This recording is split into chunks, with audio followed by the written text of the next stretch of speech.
Hello and welcome to Hellbent Holler Live. Let us know in the chat right now if you guys can hear us and if everything looks good, and we will get started. Got all of our we have got a lot of hellbenders in the house here tonight. I know everybody came on here is so excited about the giveaway. We are going to we're going to actually do the drawing tonight. We've got all the names for everybody entered, and we've got that on a list that we generated up, and we're going to do a random number generator and draw a name. So we will have a winner on that. All right. We have the house is getting full today, aren't we? Yeah. We started a little bit early tonight, but yeah. Yep.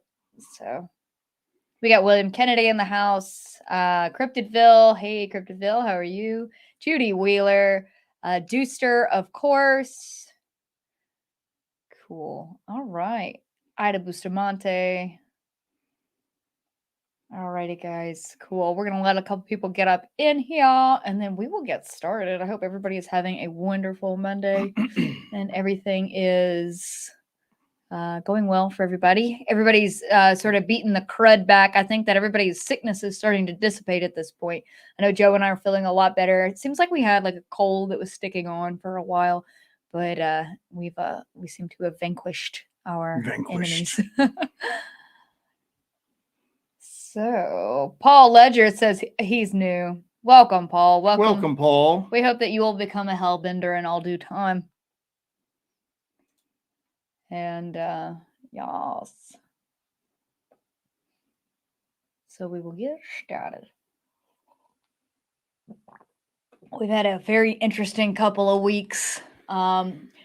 We've had quite a few new subscribers come to the channel and join us and join up and watch our videos and comment. And it's been pretty awesome. A lot of new people coming in with a lot of new perspectives. That's been really cool to check out. And we've actually been going back to the area that was featured in A Burning Light and A Path to Darkness. So we've been back there. I'm currently in the process of editing that video. So we had quite a night on our last night investigation in that area. We had quite a night. It was pretty interesting. We actually both of us got pretty scared at one point. So it's gonna be a good show. We went in there with a pretty defined plan as to what we were going to do, and that got shot out the window as soon as the sun went down. Yeah, there's one thing that we've talked about this before, that we'll go out and we'll carry certain instrumentation because we have an expectation of what we might find in an area, and we'll go out there with certain instrumentation.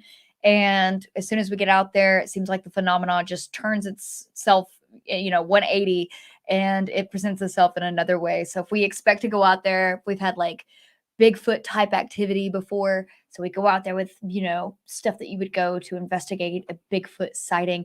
All of a sudden we start getting more paranormal type activity. So we're just ill prepared for it. So I don't think you can prepare for any of it.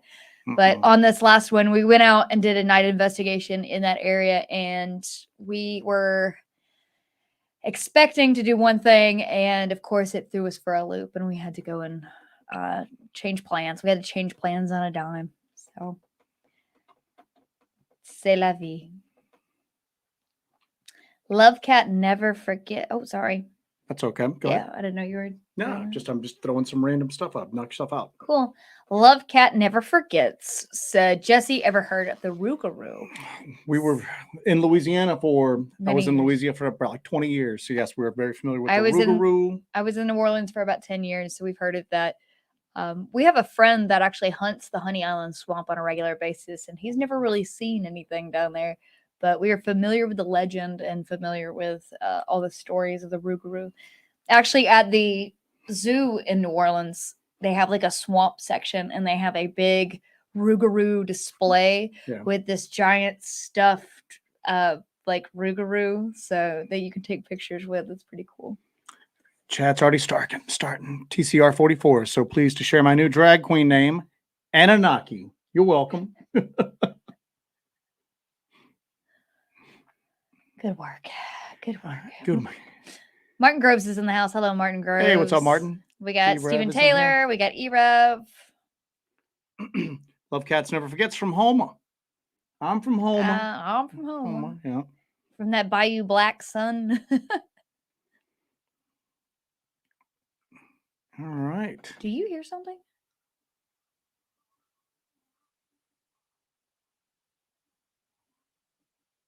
Where is that coming from? I have no idea. I hear just like voices.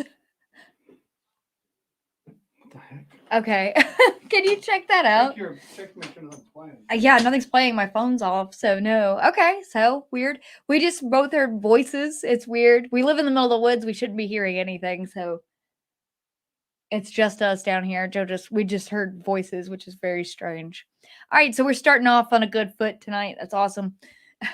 Joe's gonna go check that out, and then we'll get started with everything. I like how that starts us out. So he's gonna check that out. I hope everybody's excited for the giveaway that we're gonna do. We had a lot of responses to that, a really good response to that. We've actually gotten a lot of new subscribers since then. So I think we're just growing, and that's thanks to you guys. Thanks to you guys liking and sharing and watching our videos. Make sure you share our videos with your friends or anybody that you think would enjoy what we do. That's the only way that our channel is going to grow and that we're able to constantly produce more content, because if nobody's watching it, why are we doing it? We'll do it, but we won't put it online.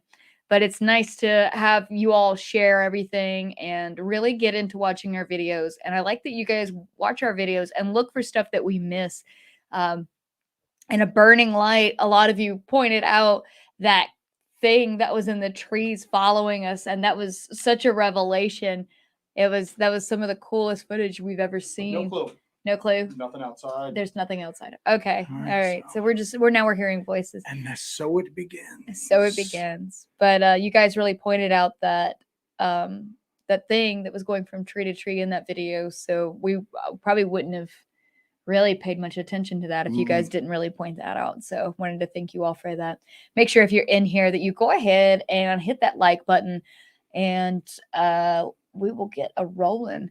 If anybody wants to put anything in the chat, how we do this, if you're new here, all of our viewers, they're called Hellbenders. They are the frequent viewers. There are regulars around here, and we just bring up topics, whatever you want to talk about, whatever you have a question about, or if you just have a subject you want to talk about, and kind of throw in some ideas. It's pretty free form. We do a conversation, and everybody just, has a good time and chats about literally everything. Deborah Stewart, you are kicking us off. What the hell? Deborah Stewart. Damn. You're kicking us off, girl. All right. Love your videos. Thank you, Deborah. Thank you. I really appreciate that. That is way cool. Really appreciate that. We've got a big trip coming up. So it's gonna be put to good use. So thank you so much for that. Really appreciate that. Guys are talking about you may have discussed this while I was out, but I'll discuss it again. I don't care.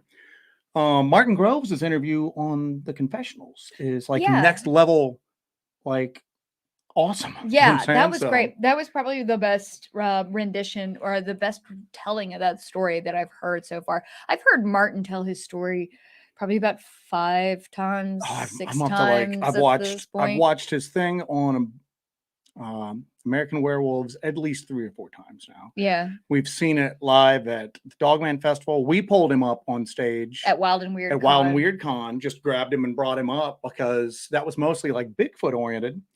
And then Jesse was doing a thing on Dogman, and who better to give a first-person perspective than Martin Groves? Yeah. So, this is somebody that has had a first-hand encounter with Dogman and Sasquatch. So yeah. So, and that his, like Joe says this all the time. His testimony could get you put away. It could be his testimony could be admissible in court and could have you thrown in prison. So. And it's crazy because we've been having so many people go like on some of our LBL things going, have you guys heard this interview of this retired police officer who had a Dogman and Bigfoot encounter in the LBL? Oh my Lord, it's crazy. And we're like, yeah, we're familiar with it. We know we've, Martin. We've talked to Martin a time or two. So, we know Martin. So yeah. And if you haven't had a chance to check out his book, it's called The Beast Between the Rivers. It's available on Amazon. It's a good one. It's a good just recount of what happened there in all the detail that he gives is just amazing. So if you haven't checked out that book, check that out. Give that a read. You'll really, really enjoy that. Soldier says, "What about you guys and the things you've been finding out there? I will always send you a protection of white light when I catch your lives." We'll take that protection. I will definitely take that. I appreciate that. We're gonna need all the help we can get on that front, on the spiritual front. Yeah, because that's gotten really weird out there. It's gotten really disturbing out there. Yeah. As you guys have seen from the videos, it's really getting weird. It's getting very weird, and things get a little weirder coming up in the video. The video I'm editing right now is the video from our last night outing out there, and it got really strange. So we're gonna definitely need any kind of positive prayers or whatever you have. Some lady actually came up to Joe and gave him a small wooden cross just out of the blue the other day, and I was just like, "Thank you." And she was just like, "I just feel that you need this," and I just went, "I will take that. I probably need this. I will take that. Thank you." The stuff we've been seeing, the stuff we've been experiencing, we probably need that for sure. Our friend Cryptid Response is a very religious man, and he will just be like, "I will pray for you guys if that's okay." And I'm like, "Dude, I will take every prayer that we can get." So James Barker said, "Sorry, y'all, I was dressed up in a possum costume hanging from your gutters." That's probably what you heard. Yeah, of course it's a possum costume, buddy. Southern Sasquatch, thank you very much. Yeah. We're already off to a crazy good start tonight. Thank you all. Yeah. Don't ask for it, but we are out the gate. We'll take it. And Coin777 says his interview with Barton was great too. Oh yeah, it was phenomenal. It was much more intimate for that. It's good that he is getting such a wide range of exposure, because I'm telling you right now that I have not had anybody watch one of Martin Groves's interviews that has not walked away with just kind of, even if they were approached the Dogman topic a little hesitantly before, maybe they didn't quite believe it. There's nobody that's listened to Martin tell his story that did not walk away with like going, all right, maybe there's something out there. Maybe I need to reevaluate this. So, and I think we talked about this at the Dogman conference in Paris, Tennessee last summer, that, you know, I know that you and I, we went to the LBL summer before last, and we got that thermal image, which was pretty compelling. It was really, really just shocking. You know, we got that thermal image. And to me, at that point, that was like, oh my God, these things could be real. These things could absolutely be real. Joe and I, we've said ad nauseum at this point that we didn't really believe Dogman existed for the longest time until we went to the LBL and we caught that thermal image. And that was the biggest piece of evidence we had ever seen up until that point of the evidence of the existence of Dogman.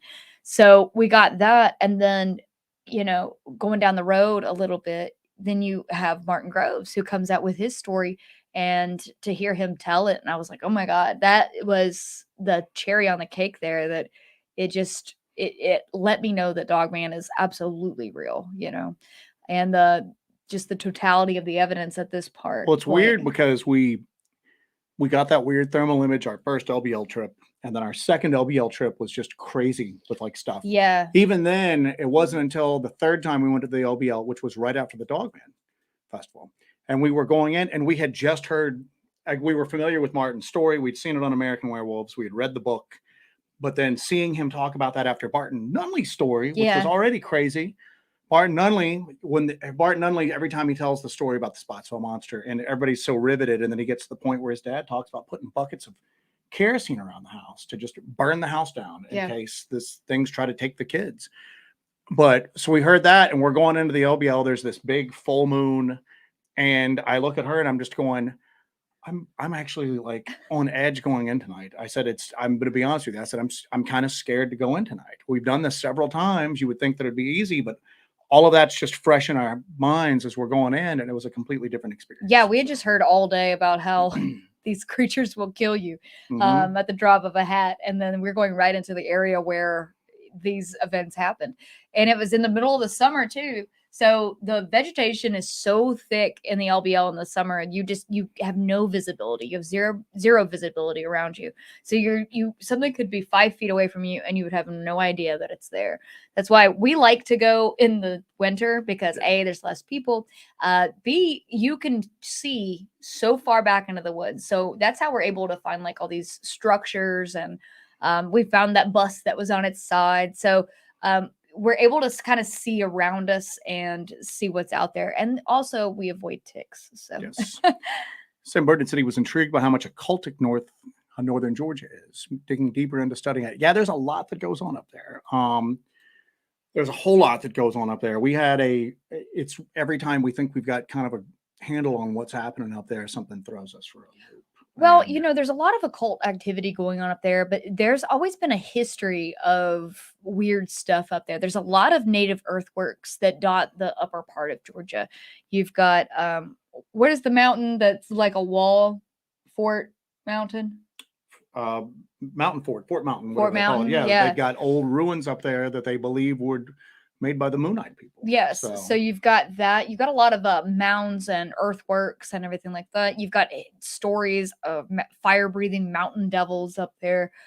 So that area really just has a history of very, very strange stuff going on. And I think it goes back a lot farther than we think. And I think it's a lot weirder than we think. There's also that theory that the Aztecs came up to Georgia. Yeah, that there's been Aztec ruins that's like very polarizing. People have found what looked to be like old just stonework that matches up pretty closely with what the Aztecs did, but then the established group of scientists will be like, well, that's just impossible, so it can't be true. Aztecs could never have made it up this far, so therefore what you're finding, no matter how much it looks like Aztec stonework, can't be, so therefore it's not. So why is that? Because Aztecs didn't make it up this far, but it looks like they did. Nope, they didn't. And that's like the last week we were talking about Egyptology. Is just like like even if you're presented with new evidence, a lot of these people who are a part of the establishment will just refuse to accept new evidence. So I think that keeps us behind in a lot more fields. TCR 44. I wonder how many people have been slowly killed by the infrasound ? Effects like Martin's hunting partner. There's been a lot of stuff that's come out over the last few weeks on the UAP front, talking about verifiable physical damage that has been caused by UAP encounters. Some of it kind of is similar to Havana syndrome, which I'm sure some of you guys are familiar with. Some of it's damage on a cellular level. Some of it is internal damage. Some of it has taken the effect of like just almost like radiation exposure or EM field exposure.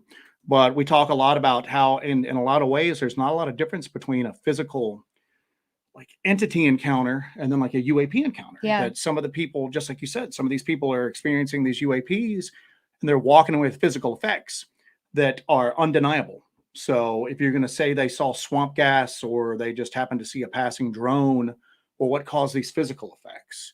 Same thing with physical entity encounters. Well, you're mistaken or you're lying. All right, then fine. We'll explain the physical effects that people had afterwards. And as much as people like dog it out, I think that's why that Skinwalker Ranch TV show, a lot of people, a lot of the purists don't like anything like that being on network television. But yet it's showcasing that a lot of these people have suffered physical issues afterwards. You know what I'm saying? So, now, a lot of these effects seem like the effects that are similar to those of radiation exposure, correct? Radiation exposure in more extreme cases. But if you look up infrasound sensitivity and then look at what a lot of these people have experienced, it just doesn't match up. Yeah. Some of the stuff does, like feelings of confusion and like slight nausea and all that. That could be infrasound. Some of the more extreme ones, it's something that we're probably going to do a podcast on, but we'll dive a little bit into it right now. if you hear some of the more believable witnesses, we'll talk about feeling like a vibration in them. Okay. So maybe something is out there using infrasound, but it's using it in ways that are completely unknown to the rest of the animal kingdom and to what we can do scientifically, which means that it's something that it ain't from here. You know what I'm saying? Or there's a thing, you look into Ron Moorhead's book, Quantum Bigfoot. They talk about quantum vibrations. Okay. Yeah. Are you being exposed to something from somewhere else that is causing you to respond on a quantum, like a subatomic level, and it's causing that vibration, which is causing like health effects and all of that?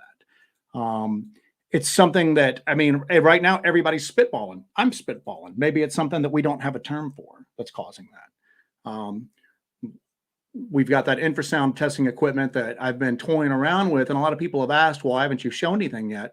It's because you've got to understand that equipment. There's infrasound everywhere around it. I've got to understand what a helicopter looks like when it goes over fairly low. You have to figure out some baselines for stuff. You have to have some kind of control. Yeah, I've got to understand what's natural, so that way when I see something that's unnatural, I'll be able to speak with more of authority with it. So by the time we get ready to put that out, if there's infrasound out there and it's strong enough to cause these physical effects, I'm going to be able to see it. I'm going to be able to record it. Yeah. And it's going to stand out unlike anything else that occurs in like nature or occurs. And then you're also going to have the data on that. It's not going to be, not going to be just speculation on this is what I think it was. This is what we theorize it is. You'll have data that was actually infrasound or not. So if you have these effects of being zapped and there's no infrasound present because we have the instrumentation to get the readings on that, then for sure it's not infrasound, even though we know that infrasound doesn't behave in that manner. Well, let's look at it like this. Something that I've been thinking about a lot is, why does it have to be an either or type thing? That's a good point. We might be picking up radiation, EM fields, like electromagnetic fields. At the end of the day, sound is just a mechanical wave. It's a vibration, basically. You know what I'm saying? Yeah. So there's a possibility that people are getting hit with a whole gamut of stuff. We may get into some of these like areas when we return to the LBL, you know what I'm saying? An area that's just chock full of activity. We may get hits on every single thing we have. It doesn't have to be an either or type thing, I think. So. Last time we were there, right after the Dogman conference, last time we were there, we started to get strange radio frequencies, So once we get more instrumentation out there and get more readings, and we're there for a longer period of time, we're going to get a lot of readings on what's going on there. Yeah. Marcus Aurelius, thank you for that. Any opinions on the Dogman being an evolutionary indigenous creature versus creatures from elsewhere? I think that, and we've said this on here before, just like we talked about infrasound, it doesn't have to be a this or that. There might be a variety of things that are kind of coming under that umbrella. I think it's pretty safe to say that a lot of these Dogman encounters, if you want to call it demonic, or you want to call it darkly spiritual, or you want to call it interdimensional, it transcends just a normal upright canine. I think we can all agree on that there are certain cases that are irrefutable that are something more. Now, there's other cases too where people see it just for a split second. It behaves like a biological animal. It's like Sasquatch. There are people that just go, well, I saw it and it was feeding and it was like behaving like a natural animal. It was trying to like eat.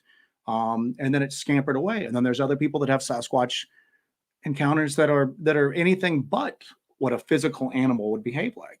I think one of the theories that I find most intriguing is that the genesis of these things were from somewhere else, interdimensional, demonic, whatever you want to call it. And then I think that you always hear about the U.S. government trying to reverse engineer UAPs, like UFOs, alien craft, alien technology. Do we think that they wouldn't do that biologically as well? They wouldn't try to reverse engineer something that is just so far beyond us? And whether you want to call it a super soldier, I think that those things would be next to uncontrollable if they're that physically gifted. But are we trying to reverse engineer something like that just to better understand it? And then if that's happened, have some of them gotten out? You know what I'm saying? That's a So, possibility. yeah. Now, another question: at what point is something indigenous to an area? Like, at what point is That's it a good okay? point. Now this is indigenous to an Well, area. Maybe a long way back, something came from somewhere else. It arrived here, was brought here, perhaps, and then it how long was before here, it's and then it considered? started to evolve Well, here. there's So then a it became from somewhere else, and then after a period of time, when does it become something that is indigenous that evolves here? so maybe it's where we something are? that is, well, actually, tell you what, is it could be more indigenous than we could be. Yeah. Let's just go wild with it. I mean, maybe these creatures have been on Earth and they're just, we talked about before, outside our realm of perception, but they're here. They're Mhm. from here. They developed here. They just developed in such a different way than we did, that they're able to remain undetected. Maybe they predate us, and if anything, they would be considered more indigenous to this area than we would be. Yeah, we So, don't know. yeah.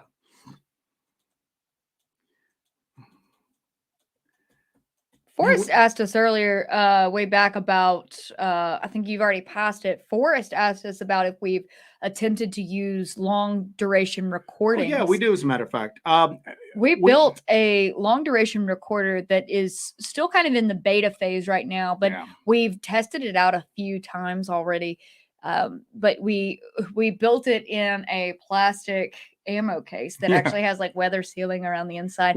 There's actually ones that are made for, and I got it right here, Forrest. So if you guys consider putting out a recording device that can run for a 12-hour period, hanging up in a tree to capture some of the noises out there. There's a thing made for wildlife biologists that basically screw into the sides of trees. They're boxes, and they're just basically recorders with batteries inside them in a weatherproof housing. And you can put different, time frames you want to record. They're also like $800. You know what I'm saying? So, and so you to blanket an area and get some decent sound, especially if you want to try to triangulate where that sound came from, you need more than one.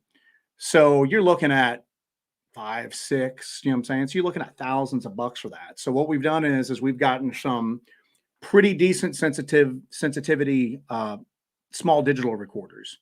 And we have experimented with different ways to run them off external power. So our latest kind of like version of it is just a plastic ammo can. If I thought I could get over there without knocking the camera down, I'd show it. You know what I'm saying? So, but basically what we did is again, we're self-funded. We have to figure a lot of this stuff out on our own. A lot of this looking for it. I'm like, which it's one right is up there, yeah. but we went to like Harbor Freight and we got a plastic ammo can with a weather seal, and we've got the digital recorder. We've got a 12-volt battery source that I think is made to like run like kids' Power Wheels and stuff like that, the little like mechanized cars and all that. We got some wiring and we've just taped it all together. We've got it in there, and then we bored a hole in the side of the ammo can and ran a omnidirectional microphone out of it. So now what we're doing is we're experimenting with different ways to kind of weatherproof it without messing with the sound. The big thing is rain, because we're in a really rainy area. I don't think we've gone 36 hours without rain in what seems like months at this point. It seems like that way. Our Dremel tool gets a good workout here because we're constantly trying to build these things. But we've experimented with ways to try to like shield that microphone. I mean, obviously, if you put a little roof over it, well, the rain's going to hit that roof and you're not going to hear anything but that. Rain plays havoc with like trying to do any sort of like decent audio recording at all. But with that, it's not even 12 days. I can run that for about a week. Yeah. Now the thing we've got to look at is what we're kind of experimenting with right now. Do we run it for a week solid? That's 7 days of audio you've got to go through then, and there's just 2 of us. Or do you want to try to set it up so that it clicks on right at dusk and then runs until dawn? So yeah, we're fooling with that because there's some value in that, especially if you run them repeatedly and you're able to triangulate where those sounds are coming from. I think it's loud over here, but it's faint over here, so therefore it's got to be closer to that direction. I think the fact that we captured the audio we captured on the drop mic that shows that there's a need for this kind of thing to be deployed out in the field. Well, it always runs that thing that it's almost like you're allowed to take audio, but a lot of times you're not allowed to get video. It's like your cameras fail. They're just pointed in the wrong direction at the wrong time. Although we've gotten some good stuff, don't get me wrong, but I think that audio is just going to it's going to be able to blanket an area better and easier and more completely. Now, again, you heard it, but you didn't see it. So it could be, it's not definitive as evidence, but it helps you hone in on the right location and helps you hone on what might be going on out there.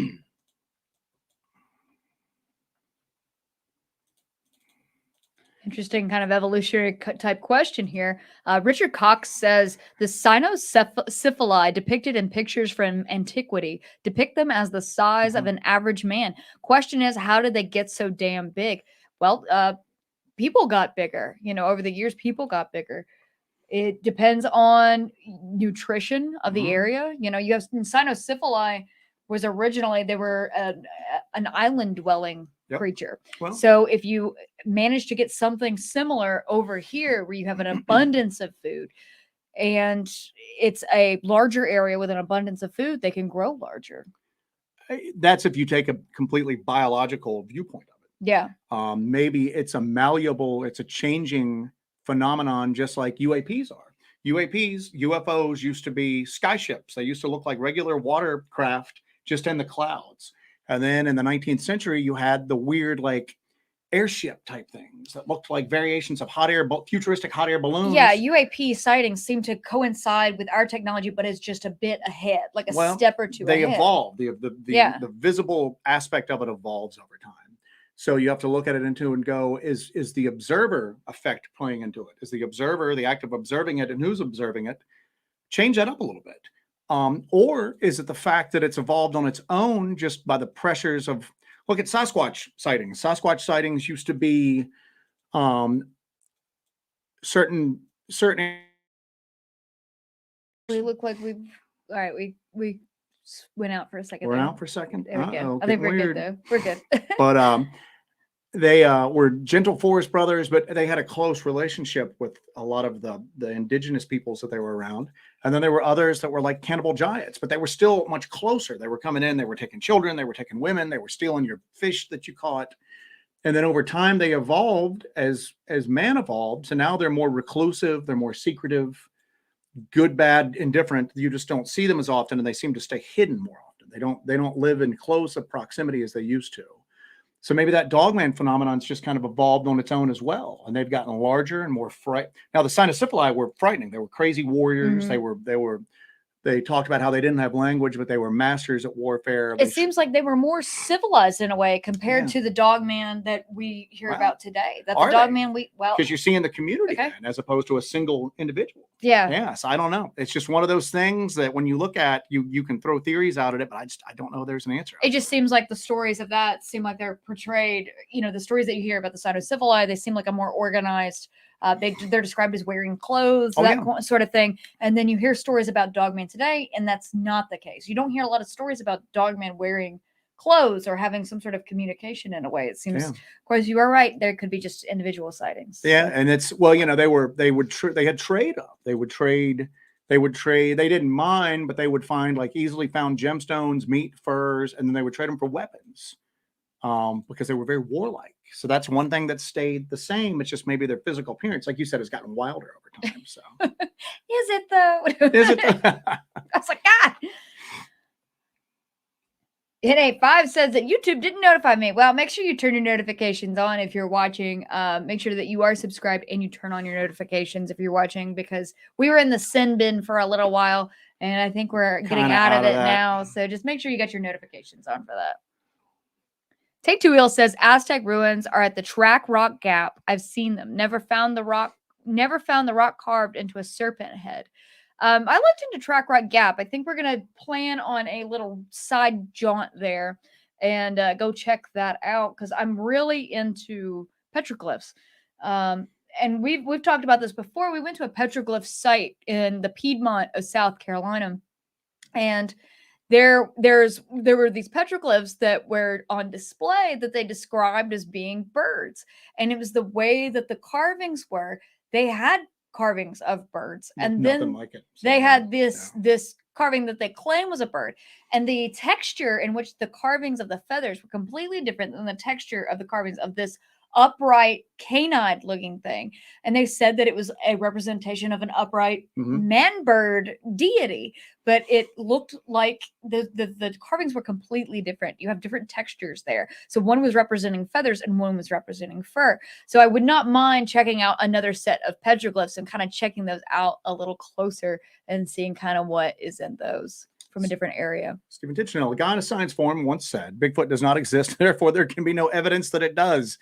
Yeah, I mean, you see that with like a lot of stuff nowadays. You see even with, and I'm not even talking about the people that are going, well, the UAP releases from the government, it's misdirection. They're making us look in the wrong direction while they do something else. And that might very well be some truth to that. I don't know. But the people that will stand there and look at some of these like highly decorated, highly trained like fighter pilots and just go, you saw a child's balloon, a children's party balloon.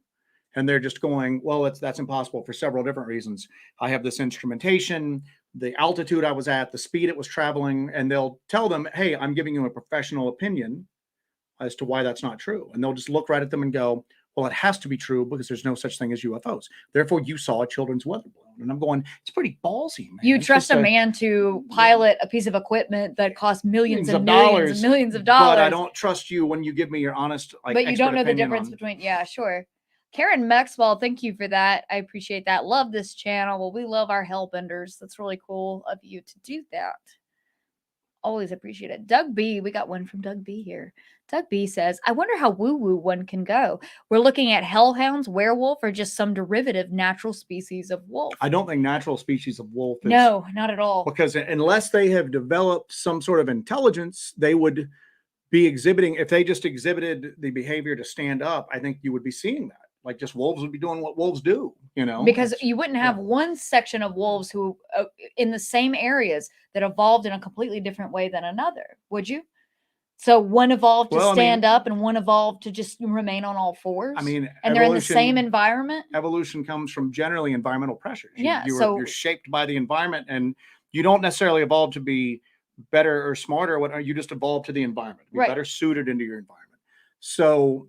And certain traits are chosen through breeding over the years. So, but you're not going to have two animals that are very, very similar or exactly the same. They're exactly the same, wolves, okay? And then you have one set that evolves to go and be upright on two legs and one that remains on four legs. That's just not in the same environment. I mean, but you can't, at the same token, I want to preface this by saying we can't say it's impossible. No. Because just like we get irritated when people who are like in the Sasquatch community, they're just, it's an ape and they get melt down when we say that there's other possibilities out there. We can't do the same thing on the conversely. You know what I'm saying? We have we have to go, it's a possibility. I mean, maybe it's a possibility. Maybe one day somebody is going to have clear 4K footage of an upright wolf, and then you hear the gunshot go off and it drops, and then they autopsy it and they go, holy hell, this wolf has developed the ability to walk upright. Look at these paws. They almost look like hands. It's possible. I just don't see where, when you understand scientifically how things work, but you can't deny that there are things going on that don't match up with your understanding of science, and you can test that science, you go, well, the science ain't wrong. Then you have to go, what is happening outside of science. It's happening under a separate set of rules that we just don't understand yet. And you see that on the quantum level. They all the time will go, when you get down to it, you know, what did Einstein say? It's spooky action at a distance. It just doesn't, it seems more like black magic than anything else. And I know sometimes it seems like, you know, it's important to keep an open mind about things. We like to really explore all the possibilities of what these things could be, but we'll never really say exactly what we think it is because we have no idea. We can hypothesize, we can speculate on it. We can do that all day long. And that's basically where we're at right now when it comes to evidence. We can't say exactly what these things are or could be. And sometimes we'll contradict ourselves, but that's okay. Opinions change. Well, you know, or, you know, one week we'll say something and the next week we say something else. It's all about exploring the ideas of what it could be. And I think Walt Whitman in Song of Myself said, I am large, I am multitudes, because do I contradict myself? Yes, because I am large, I am multitudes. I can have different ways of viewing how things are and maybe exploring different options of what it could be and different possibilities. So I think it's good to keep an open mind and explore those possibilities. Forrest also said, I've seen researchers test prints and what looks to be bedding areas with radiation detectors, and the handheld unit went off the chart.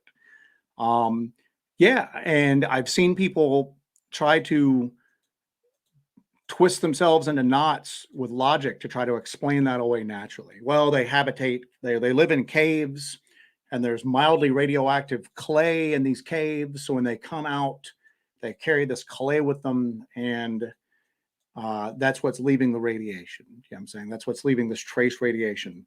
And then you're going, well, if I walked up to a bed of quote unquote radioactive clay, I mean, I wouldn't get these strong of readings. You know what I'm saying? And that doesn't explain it, but and maybe they're right. I don't know, but I'm just saying, yeah, that happens more often than people think. I mean, we've gotten weird radiation and weird EMF spikes in areas where people are just going, it's Sasquatch there. And I'm going, well, then Sasquatch is just leaking, electromagnetism, which doesn't make sense for like just It's an like ape a at this point. Hiroshima squatch. Yeah, exactly. So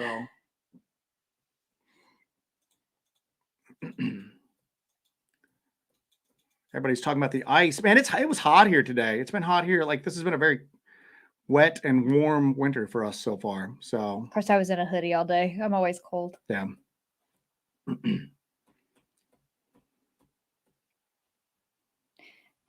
We are going through the chat right now. If you have not hit that like button, make sure you hit that like button for us. We really appreciate that. All right, we're going through here. Pork and Beans says Small Town Monsters is doing the Dogman Triangle in Texas. Never knew Dogman was so prevalent in my great state.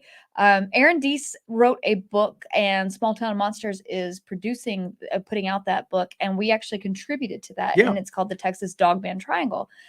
We contributed to that book, so when that comes out, there'll be a little bit of a Hellbent Holler in there. Hellbent Holler wisdom, and then for the I don't know if he made it in. Our friend Aaron Deese is the editor of Strangeology. Paranormality. Paranormality. I'm getting my stuff mixed up, but he's the editor of Paranormality magazine. He's all around great guy.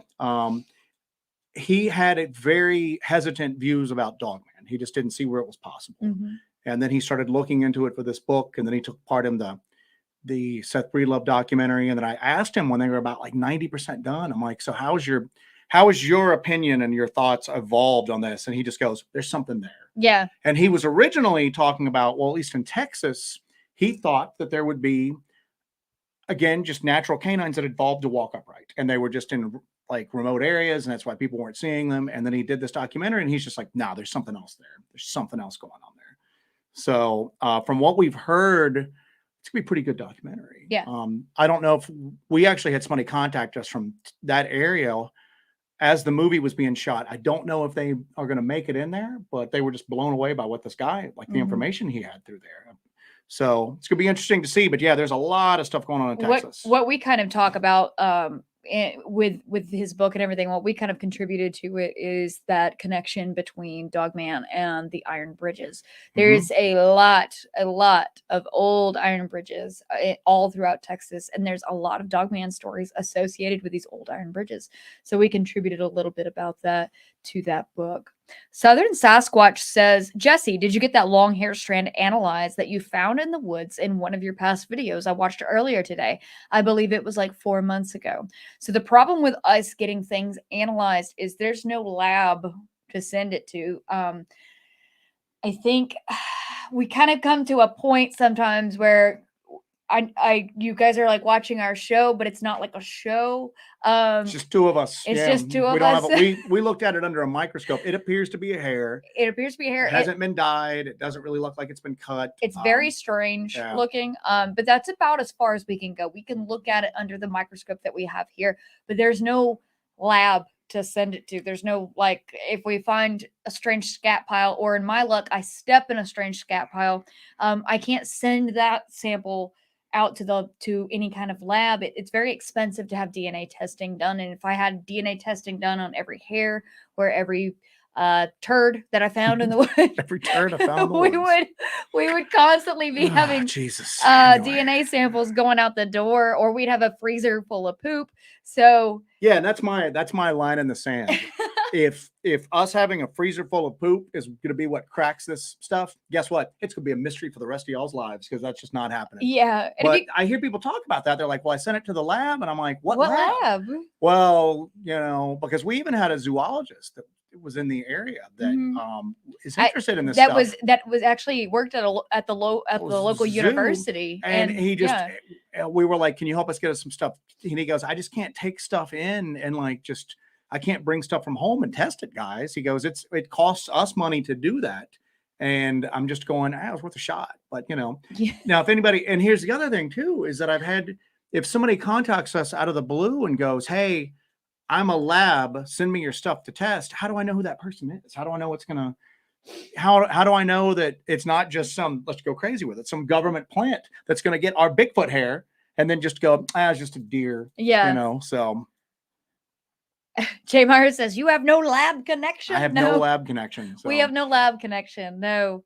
There is no lab I can send it to, and I don't want a freezer full of poop. And anybody who ever says that they have a lab never, either it's a private lab that apparently is only available to them, but I just don't have anybody. Yeah, we don't have anybody to do it. So Jill Duck has just popped in. Hello, Jill Duck. James Barker, Cougar P and Unknown Scat, a memoir. Yeah. There you go. So. It reminds me of that episode of It's Always Sunny where somebody poops the bed and they have that guy like looking at it. He goes, what did you determine? Oh, I just want to look at some poop. Oh, Lord. Barton says, put the poop in the freezer, Joe. It's not happening, buddy. It's not happening. I mean, we would have to get a separate like deep freezer. And even then, we're not getting a poop freezer. What is wrong with you? Get the poop freezer. So that's where my gluten-free pizzas go. Stingray 1975 says listening to 12 hours of audio can be brutal. We use Audacity and I use the spectrogram, whatever the listing is on it, to look for visual clues. But even then you miss some of the more subtle, really brief clues, especially if they're like a lower frequency. But yeah, when you get to the point where that's like video, I mean, we can run like 4 cameras, but then like 10 audio recorders, but we're never going to get it all analyzed. So you have to kind of like strike that balance to try to get it as thorough of a recording as you possibly can, but still have it so that you can actually examine it and eventually share it in this case, because the reason we did this channel is we wanted to share this stuff with people, to people who can't get out there for themselves, people that just have an interest in it and everything. So we could go super heavy on that stuff, but we just have to shut the channel down at that point because we wouldn't be able to put anything out after that. It'd just be for our own like use. So. M. Ward says, so maybe I missed the reason, but why is it UAP now? UFO is just not a thing anymore. I think it's just because UFOs carried so much baggage like this right now. Like say if there is a similar disclosure or a soft, like slow roll disclosure with Sasquatch, like there's been with UAPs, they're going to come out with a different name for it. They're not going to stand there and go, Bigfoot is real. They're going to go, there are unidentified, Dogman, you could just easily say it's an unidentified upright canid. Canid, yeah. But they would have they'd have some name for it that they could make a cute little, brother. But yeah, they would do that. I think it's just to kind of separate it from the baggage that UFOs had, because UFOs got a lot of baggage to it. For every Betty and Barney Hill, there's just crazy talk. There's just crazy. There's just the stuff that there's Glenda that hangs out outside the gas station and talks about getting tells you abducted. about getting the crystals, charged up from you. But guess what? Glenda might be right. Glenda might have the key. Yeah. But I think it was just the connotations that it carried to the general public, and they needed to kind of start a fresh chapter in order for people to kind of take it seriously to a certain extent. So, UAP also encompasses something like orbs too. Yeah. So Sam Burton says only here could we quote Walt Whitman and discuss freezers full of poop in the same show. Yep. Welcome to Hellbent Holler Live, everybody. Oh, yeah. Barton is trying to solicit poop samples to us. If you've got your poop samples, Barton, get a P.O. box up and people can just slap a stamp on it and just send it on. It'd just be like a poop with a stamp on it. You too can get in trouble with your local post office like we are. Yeah, we're in trouble with our post office. So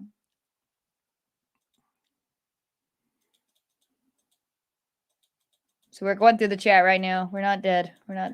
Yeah. Egelman says the quantum physics has proven that the act of observation does affect the thing. Yeah, the observer effect, which makes no sense. Why should the simple fact whether I'm looking at something or not make it real or make I just have an effect on what it's doing? Um, it doesn't make sense, and it's weird because I brought this up before, and I can never remember her name, and I'll mean to look her up after I get off the show, and I'll forget again. But one of the top people that the people that really have the best grasp on like the quantum world and how it behaves will sit there and tell you all of the weird things that happen that don't seem to be possible. But then she'll go, but that's not possible in like, the macro world, the non-quantum world, the real world that we live in, that's not possible. Why is that? Well, because that only happens in the quantum world. And one of the interviewers went, well, why is that? And she goes, I don't have a good reason. I guess you're right. I guess it could happen. And I think that's a lot of times that's the thing, is that maybe we just don't understand reality the way the fact that you observe something has an effect on it makes no sense. Yeah. The way with like Newtonian physics and all of that. So Sheila Evelyn says, when you looked at the hair under the microscope, was there a medulla? What power of magnification did you use? I don't even know what power it is. It's a field microscope. We just use all we have is a field microscope. We don't have a great one. Now, we do keep all of our samples of stuff. I have paper envelopes with all the hairs that we find.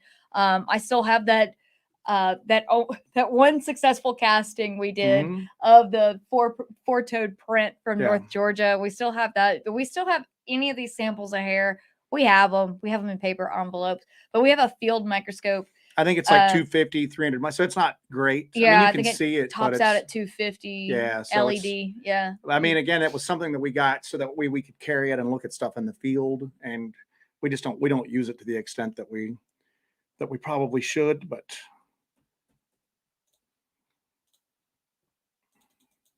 Now, when a lab does get established, I do have the samples. Yeah, when we get the lab hookup, so the lab hookup. And we'll just send your boots in. Yeah, my boots are probably my boots are the missing link at this point, with as much strange poop I've stepped in. We had a really weird weekend this past weekend. Yeah. And let's go ahead and kind of segue into that. Yeah, we can go into that. We went out, and you'll see a video on this, but I mean, we're going to release it. So it's no reason why we can't talk about it, but it was bizarre. We went out. A lot of times our car is just like loaded down with every possible thing that we have, you know what I'm saying? And this time I was like, hey, let's go out light. Let's just go out with the cameras, the daytime cameras, one nighttime camera, a couple of thermal imagers, and let's scout around during the daytime. Let's find a good high position, and then let's just set up back to back and scan the trees all night long with thermals. That was the initial plan. Yes. And so we go out and we scout around for most of the day, and we don't really see or hear anything or find anything or do anything like that. And then we move into the area where all of the stuff's been happening, where we got that thing in the tree and we saw the weird light. And even as it started to get dark, nothing really was going on. And we went in, and it seems like right as darkness fell, it got super weird, super quick. We started hearing very, very weird stuff all around us. We were up on a ridge line, so we're just walking along this ridge line. And so we have drop-offs on either side of us and a drop-off ahead of us, but on up ahead of us.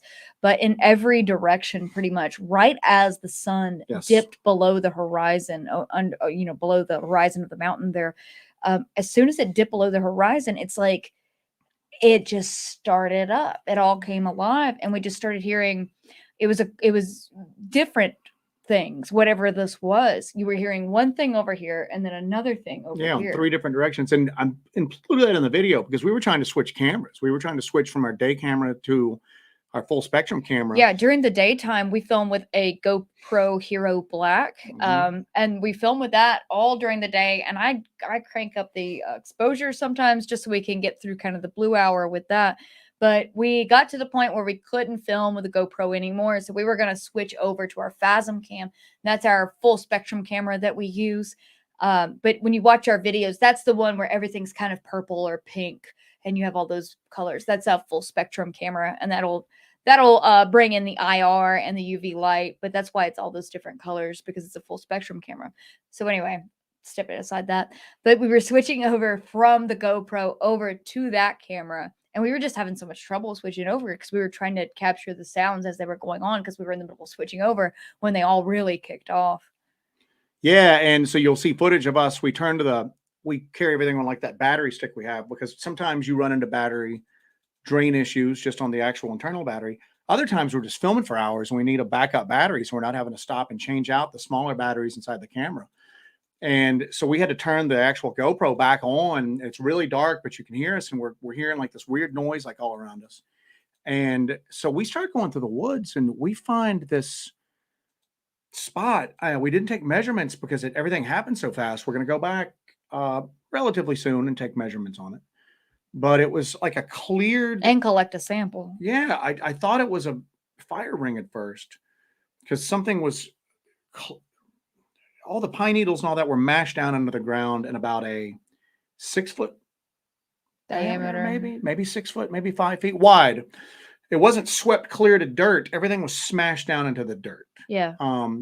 As if something had, it's almost like you had taken like a rolling pin and like rolled it around in almost a perfect circle. It didn't look like something had stamped it down because there was no variation in it. It was all very uniformly pressed down and clean. Just, it looked like it was completely cleaned off. Now you have like the pine needles there. There were pine cones when we came upon it. Fresh though, they had just fallen. But it was just completely perfect circle, pressed down. Are you okay? Yeah, I'm sorry. Okay. It was a perfect circle, just pressed down and just completely clean. And when I walked up on it, because I was leading, when I walked up on it, of course it's dark. I'm using a red flashlight because we're trying to move through the woods at lower light. So we use the red flashlights when we're moving through the woods like that. Using the red flashlights, I see it, and I just see this black circle there ahead of me, and then this cleared area. I thought that it was wet because it was real dark, and it didn't, I just didn't think anything of it. But then we look at it, and we're like, "What is this? What is this?" So we both go up on it, and it's literally in the center of this pressed down, perfectly cleared out area is a perfectly round scorch mark. Yeah. So it's scorched in the middle. And, you could think, okay, maybe somebody went up there, cleared away the debris, built a fire, and that's why it's not like the remnants of a campfire. Not it's at because all. There's no burnt wood, there's no ash. It's just the pine needles and just the usual forest stuff has been burned to a crisp. Yeah. In almost a pretty good circle. There was a little indentation on one side going in and a little indentation on the other side going out. And then I'm going, all right, did somebody bring like a metallic, like fire ring type thing in here and set it down? But I'm going, so did they then just stand here and pick up all of the remnants of burnt wood and the ash, but somehow left the burnt pine needles and all of that there? It just looked like something touched down for a second, scorched this, pressed everything in around it. Yeah. And it's weird. I got sick after I touched it. I don't know if we're going to put that in or not, but I puked on camera basically. And it was a very weird experience for me. There's descriptions of things very, very similar to this in Passport to Mangonia by Jacques Vallée about where people see UAPs, UFOs touch down and leave like a scorch mark. So it's what's crazy is we had this scorch mark, and the scorch only goes so deep from what we can tell. We didn't dig it up. But it looks like it just scorched. Do you have one of the images of it? I do have one of the images of it. If you guys, and it might have a natural explanation. We are not saying that it's not. Maybe it is something natural that happened out there. This is not that far from where we saw that burning light. Right. However. Yeah. And we had we kind of squat down and start looking at it, and we don't have anything with us except for thermal imagers at this point. We squat down and we're looking at it. And then all of a sudden, just out of nowhere, we're assuming they were coyotes, just went crazy. I'm not talking crazy and like close and like a ton of them. We backed out because we've seen 3 now in that general area, really large like canines before. We don't know if they're coy dogs or what they are, but we were going, some of these things up here are pretty big. So we backed out. So would you guys like to see an image of throw it up there. Yeah. So this is an image that we got, and this is just the middle of the woods. So this is just, and it's not a campfire. It's not a regular campfire. I don't know what it is. It almost looks as if somebody set down a metal ring and then took a blowtorch and stood there and just kind of like blowtorched everything in the middle of the ring at that point. Okay, I'm gonna pop this up here, Yeah, and throw it you up guys there. can get a look at this. So let's see here. All right, so there we go. So in this image, this is Joe actually getting some readings with the Geiger over this thing. But as you can see in this image, and I'm just gonna zoom in on it here. As you can see in this image, it is a perfectly round circle there. And out here on the edges, you can see right there, you can see the line, the delineation between where it is beaten down and like cleaned up. And this is like debris that had fallen on it Yeah, this was after. all fresh stuff that you could tell had But fallen you over the can last couple see of the days. clear delineated line right here of whatever this was just beat down the pine needles in a perfect circle. And then right there in the center, you've got this just perfect round scorch mark. I've got another angle of it if you guys would like to see that. Yeah, and that stuff is fresh on it, and it was given off. It had elevated radiation, not huge, but about twice background radiation. We were picking up nothing on the electromagnetic, nothing like on the EMF detector. Yeah. But we were picking up weird RF stuff. But what's even weirder is we were picking up. It was still hot. You could look at the thermal image. You could look it on a thermal imager, and there was a hot pattern in the middle of it. What's even more bizarre, and we don't, I don't have an explanation for this as of yet. Jesse's taking photos. These are photos that she took with her cell phone. Yeah. And we turned all the lights off at one point so she could just get a. Oh, I can actually email that and we'll put it up. But go ahead and tell the story there. We turned off all of our headlamps and everything like that. So we're in pitch darkness. And she was going to take a couple pictures with just her flash. But we're standing there, everything's off. And she's got her cell phone camera pointed at it. And this is so weird. And Joe got this on camera too, that this happened. And it's emitting light, but we're not seeing it with our naked eye, and we're not picking it up on the full spectrum camera, which is pretty weird because generally that'll pick up stuff that none of our other cameras will pick up. But she's getting this dot of light, and I'm like, move your phone to the right, move your phone to the left, just to make sure that it's not an artifact on her phone screen. No, the artifact stayed static in the middle of the circle. It would not move when she moved her phone. It was there. We were picking it up, but we couldn't see it with our naked eye. Nothing on that. So I filmed her phone screen with the full spectrum camera, and then I filmed the circle to show that, hey, there's a light here, but we're not picking it up on anywhere else, and we're not seeing it. Yeah. So, and again, there's some sticks to the side of it, and the sticks. At first I'm going, all right, somebody was out here making a campfire, and they've done this, and that's what this wood is for. And then I'm almost looking at it going, was this wood like one of those symbols that we've seen, and it's just been like knocked over? Again, the closest approximation, because we make campfires all the time. We've been out in the woods for most of my life. And I know what a campfire looks like. Even if you burn it down, let it burn down, there's going to be chunks of charcoal. There's going to be ash. None of that was there. This looks as if somebody set up a ring and then blowtorched the middle of it. Yeah. So this is, and maybe that's what they did, but why would somebody do that in the middle of the freaking woods? It's so strange. There was nothing else around there, and it's very difficult to get to. It was way, way out there in the woods. So this is the image that Joe is talking about, that when I actually pointed my cell phone at it, it came up as this light anomaly, and I moved it around, and all you saw was this right here, and this was where the scorch mark was. Yeah, so you'll see, it'll be pretty impressive when you see it on there. It's very strange. We went to kind of mess with it, and those like coyotes or whatever went crazy. So we backed out. We moved back away, and then at that point, I'm like, all right, well, we've got a tri-field meter in the car, and we've got the Geiger counter in the car. Let's go back. So we went back and got weird stuff happened on the way back to the car because we had to hike all the way out to get that. Then we came in and we take readings with everything like that. We don't touch it, and then we touch it at the same time. And I had like a weird physical, but again, maybe it's this. Maybe there's some natural explanation to it, and maybe I just had indigestion. You know what I'm saying? Barton says definitely not a campfire. Yeah, it's not a campfire. I don't know what it is. It looks like somebody blowtorched that area in an almost perfect circle. But I got like sick. I mean, I got like, and I wasn't going to have Jesse put it in the footage, but I want her to put in the scat pile she stepped in. So that's like fair play. But yeah, I got if you guys would like to see that I do have another angle of this. If you would all like to see that, I'll share that with you as well.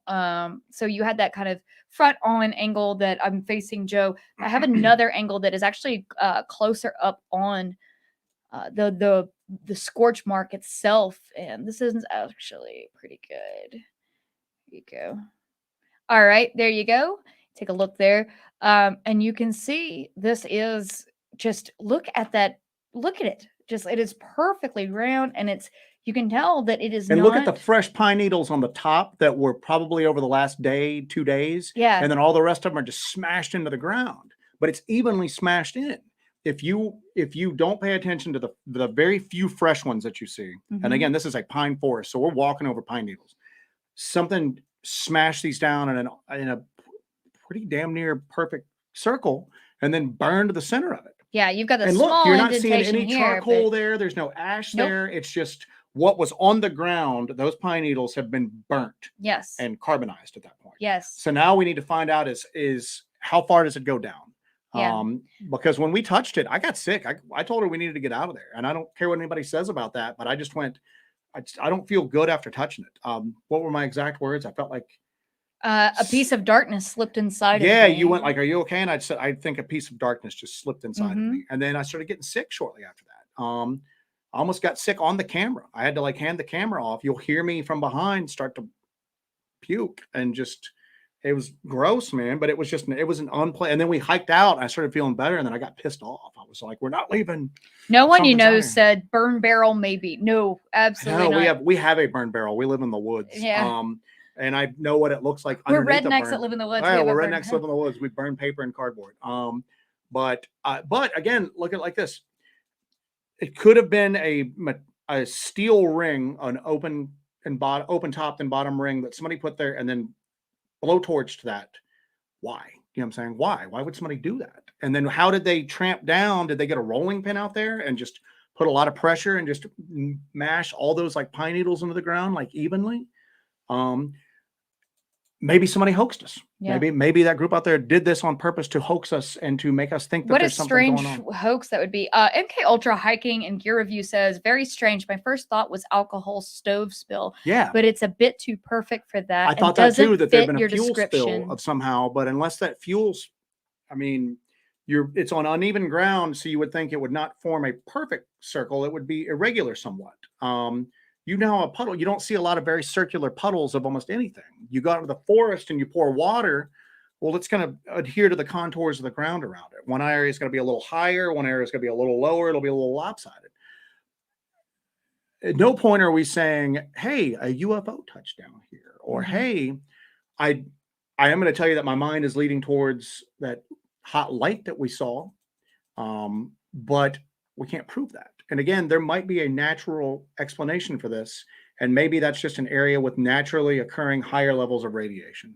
Because it wasn't like we had to like flee because we were getting radiation poisoning. It wasn't that high, but it was elevated. It was more elevated than anywhere else around it. So I don't know. We don't have an answer for it yet. Jay Myers says, Joe, do you ever take radiation readings on Yes. yourself? We actually, both of us. When we moved away, I stopped both of us, and then I took radiation. He was readings. running it all over just to see if we had any sort of residual radiation on either of us. So, and it wasn't super high, but guess what? I didn't get really high radiation readings where we saw that light at. I mean, it was elevated, but it wasn't super high. And that area is pretty consistent. Yeah. As far as like background radiation that we've tested up there. But again, pretty consistent does not mean that there's not outliers. Right. And those could be natural outliers. But I don't know. It's weird. And there might be an explanation, but now the thing is, are there more of them up there? Because we just stumbled across this. Yeah.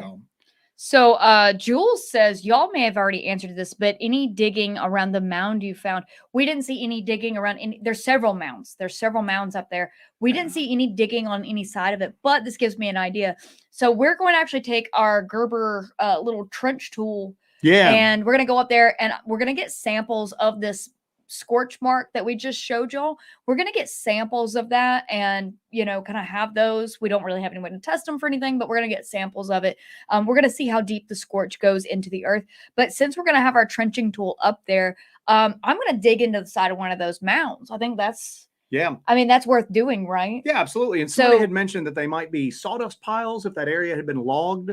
And some of that area doesn't look like insanely old growth. So there Right. might have been some logging that took place there in the past. Yeah. And I honestly don't know enough about logging to know if that's a thing. Sawdust piles? So Possibly it is. I'm gonna pick one of the most outlying looking piles or mounds, and I'm just gonna dig into the side of it, and I'll see what I find in there.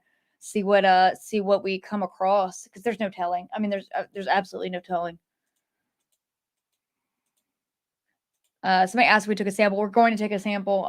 We got out after I got sick, and that's Yeah, just after he got sick, we after I decided got to get out sick, of I there. just went, we're getting out of here. And then like I said, we got halfway out and I got ticked off because I felt like The Deuster says, what was the diameter of the oh, scorch we didn't mark? measure it. We didn't measure it. The first time we went up. Again, we're doing this in the middle of the night, so Yeah. we're going to get exact measurements. We're going to take the tape measure and everything, get exact measurements on everything, take samples of it, and go from there. And of course, I'm going to dig into the side of this mystery mound, so that should be good. But we backed out the first time because let's just call them coyotes because that's probably what they were.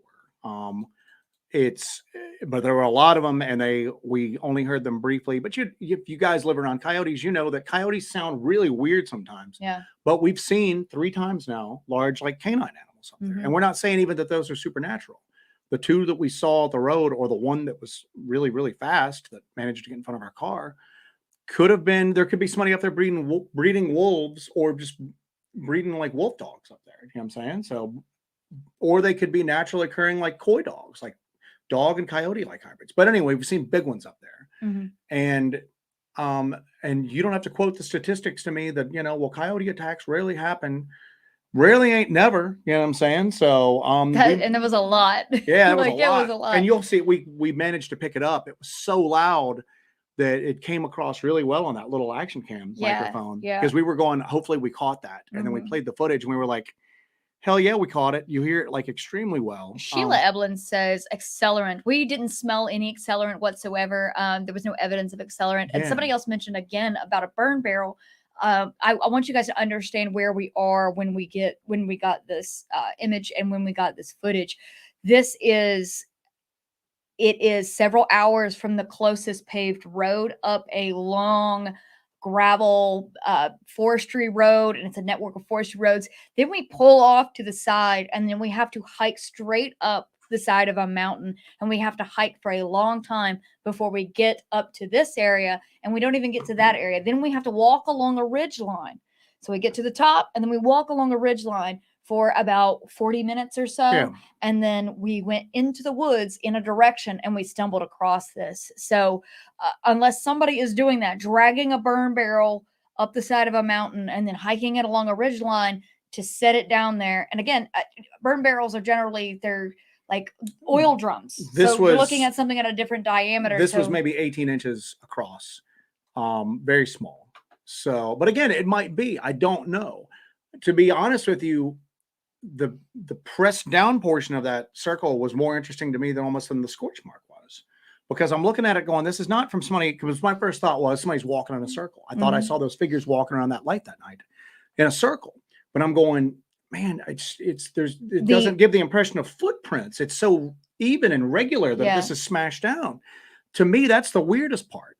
Again, but it doesn't mean that it's impossible. Well, what's weird is we got that. It's a weird thing that we found in a weird area known for other weird stuff. What's weird to me, if you're going to compare these 2 instances of the burning light and what we found here, we didn't find a scorch mark like this over where we saw the light. No, we didn't, and that's the weird part. We know that the light was producing a significant amount of heat, yeah, but we didn't find a scorch mark like this over in that area. This is near there, but it's not where we saw that light in the woods. So we don't know if there's like a correlation here or not. And we've got to say it could be something completely mundane.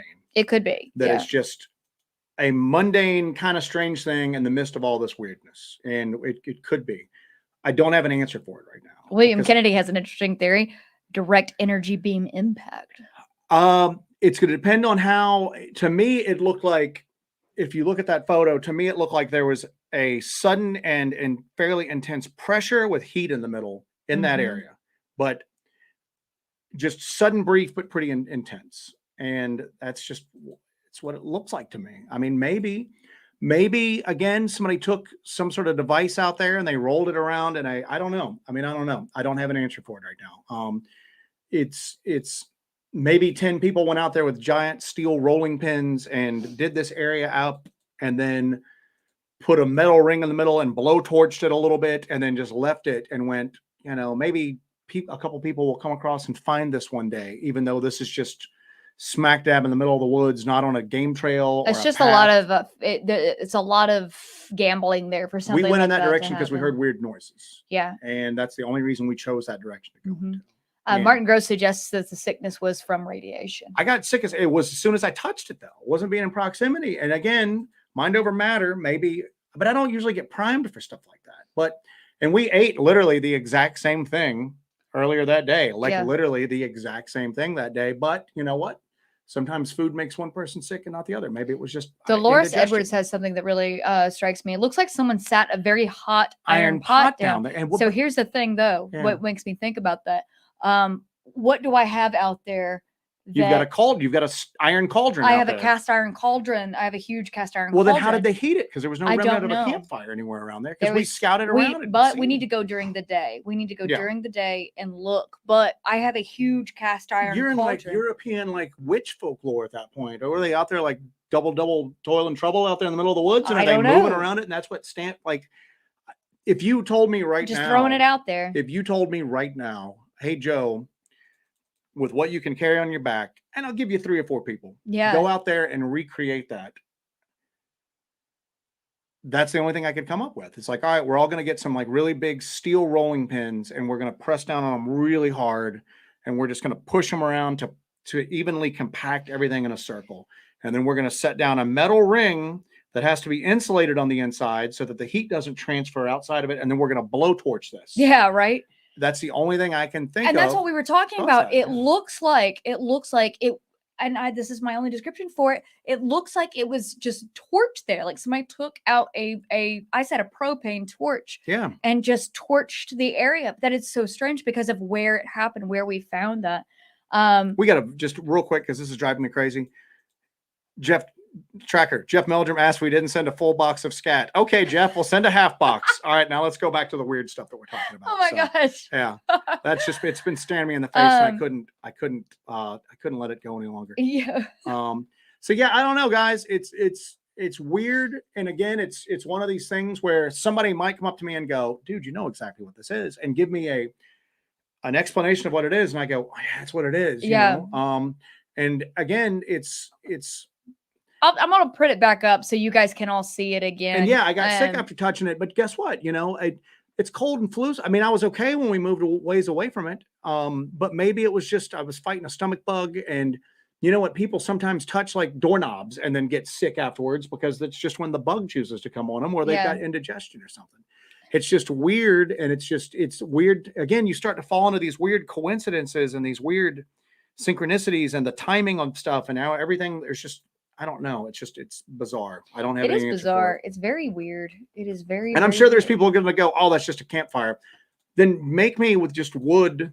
Just go out with like a hatchet and maybe a saw, and make me a campfire, and then recreate that for me. You would also have to really. Where's the charcoal at? Where's the ash? Why is it just the ground is scorched there? Yeah. You would have to carefully remove every. You would have to carefully remove every piece of. And because all that's fresh, you can look at it and tell none of that stuff's burnt on top. That happened. That fell from the trees above after it. So. Yeah. That's wild. Yeah, we wanted to share that with you guys because it was absolutely shocking to come across that just in the woods, just there, especially after everything we've seen. And you can't help but, think about that light that we saw, and maybe there is some sort of correlation between the two. But I mean, you could say again, but going back to this campfire thing, why I'm going to say that I don't think it's a campfire. And we've talked about this already a couple of times. And Joe mentioned this a couple minutes ago. This is going to be, I'm going to show you this photo. This is a lot clearer. This is what I just put up a few minutes ago, but this one is a lot clearer. And you can see here, I'm going to show this to you guys right now. As you can see here, if this was a campfire, wouldn't you have a depth of burning? This is surface area burning as far as we know. We did not dig into it yet. But there is no evidence of a campfire there. There are no coals. There are no pieces of unburnt sticks. There are nothing like that. This is all just that surface material was scorched. So if you had a ring there with a fire there, it would have some sort of divot. This was perfectly even with the rest of the ground. And it's not a lightning strike. There's tall trees above it that the lightning would have had to have like wended its way through without doing any damage to the trees. And then B, we've seen lightning strikes on the ground. They're irregular. They look like the ground got hit by lightning. This doesn't look like lightning, man. So M Word says it's almost like it was created by a focused light similar to a round mirror or concave lens. but what explains why? the stuff pressed in the ground around it? Because you can kind of see the fresh needles on top, and there's not that many of them. There's not that many of them. Something Everything heavy, else is pressed into it's the like ground. something heavy sat down, That and doesn't- then there was a scorch. It's so crazy. to Yeah, me. but I mean, it's not, the ground wasn't pushed in. It seems like it was an even pressure that was intense enough to push all of the forest stuff into the ground, but not make a depression into the ground. Does that make sense? So I don't know. I don't have an answer for it. So we're going to go out there and we'll keep you guys updated on it. And I don't want to turn the whole show into this, but it was again, another weird thing in an area known for weird stuff. Oh, absolutely. And if it was, I'll be honest with you, if it was huge, if this was like 20 feet, I would have gone, maybe there's a lightning strike and a wildfire. no, I would have said freaking UFO section. Oh, okay. Yeah, I mean, it's not a lightning strike. Anybody out there can Google what a lightning strike looks like right now and see that it's not a lightning strike. It's not a lightning strike. I mean, those of you that are in the woods know what the remnants of a camp. Even if you kick the coals, everything like that. So what? They picked up all the charcoal and all the ash. And they hiked that out on their back because it wasn't anywhere around there. It just, none of it makes sense to me. But if it had been big, I would have gone, we got UFOs in the woods, and I don't mess with UFOs. We would have been gone that night. But I'm looking at it, and I'll be honest with you, it looked like a pressure and with heat in the center. And then what caused the light that we got on your phone that we couldn't get on anything else? Because that was just like a little speck, like right in the middle, and we could never determine where we're like. And I'm just pointing it at the ground. Yeah. Where the Sasquatch roams says, did you shoot anything with a thermal at the burning light? So if you watch the video of burning light, I have thermal footage of the burning light. I get that with my AGM thermal. That night, right when we saw it, I was filming it with my full spectrum cam. That's where we have the light there. And then I get the footage with my thermal because I had that on my belt. Thank God. I pulled that out and I got that thermal footage, and it was putting off significant heat. So, and it's weird because I've been going crazy with the thermal lately. Scanning everything, like campfires, old Coleman lanterns, battery operated lanterns, flashlights. I'm out like looking at the moon with it to go, well, the moon doesn't give off heat like that, man. We don't have an answer for it yet. So Stingray 1975 says if it was a campsite, there would be evidence of a campsite. It is not. I'm gonna tell you, out of everything that the hot cauldron, A, where did they heat it up at? And then B, what caused the pressure? The pressure, not even an impact. Just the pressure ring around it is just the weirdest thing to me. Following up on that, Cryptid Castleberry says the vegetation around the burn spot being pressed down kind of reminds me of a crop circle. But there was no pattern to it other than like the circular nature of it. Yes, but that's what I said too. When we were headed home, I said, this is almost like a crop circle in a way, but it's in the woods, and it's much smaller than, traditional crop circles are. Judy Wheeler has a good suggestion. Under different light sources, what it would look like. We do have a UV light, so we will take that with us and hit that with again. UV light. We have all this stuff, but again, we're limited to what 2 people can carry in our backpacks. So we still have to carry food, water, medical gear, batteries, flashlights, spare clothes, just the typical stuff you're going to take out into the woods if you're going to be out there hours away from other people for hours at a time. So we have to always, it's a guessing game, but going back next time, we'll carry a lot of instrumentation, UV light. We'll take some stuff. We'll get some measurements off of it. Here's the thing though. Samples. Yeah, but here's the thing. We seem to be having trouble with going into areas and then we go back and everything's gone. That's true. Now this is burned, so I don't see how it could be gone. Unless it's kicked up. Unless it's covered, or if we go back and that ground is torn up or whatever. But I don't know what to think, to be honest with you. I don't know. But there's that. Barton says the absence of ashes within the ring pretty much rules out the most mundane explanations. Yep, it's just black. It's just scorched.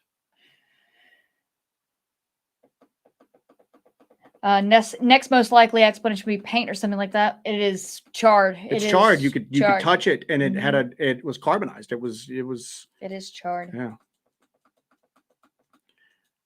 Guys, we're insane. I'm insanely behind on the chat, so you might. I'm sort of towards the end. So if you just keep the middle, if you see something that sticks out to you, oh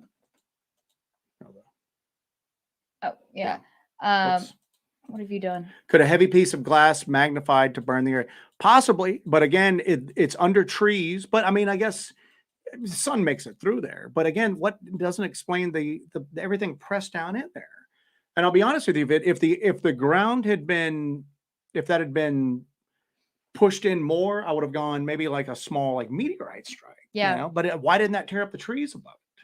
There would be more damage. I'm starting to get to the point where I'm twisting logic and like knots trying to explain this. Yeah, you're doing mental gymnastics. Yeah, here. just trying to do that. So Coin777, thank you for the $50. I really, really appreciate it. Radiation causes huge health issues. And we will use that $50 to get radiation treatment if that's the case now. Huh? So and we're laughing about it, but at the same token, that's what I came home that night and I'm looking at, and it's weird because with all the stuff that's going on in Europe, radiation meds are like scarce right now. Oh yeah. And I'm looking at it going, damn it, why am I? He also says possible geofencing. Yeah. Yeah, that's that is a concern. We have radiation.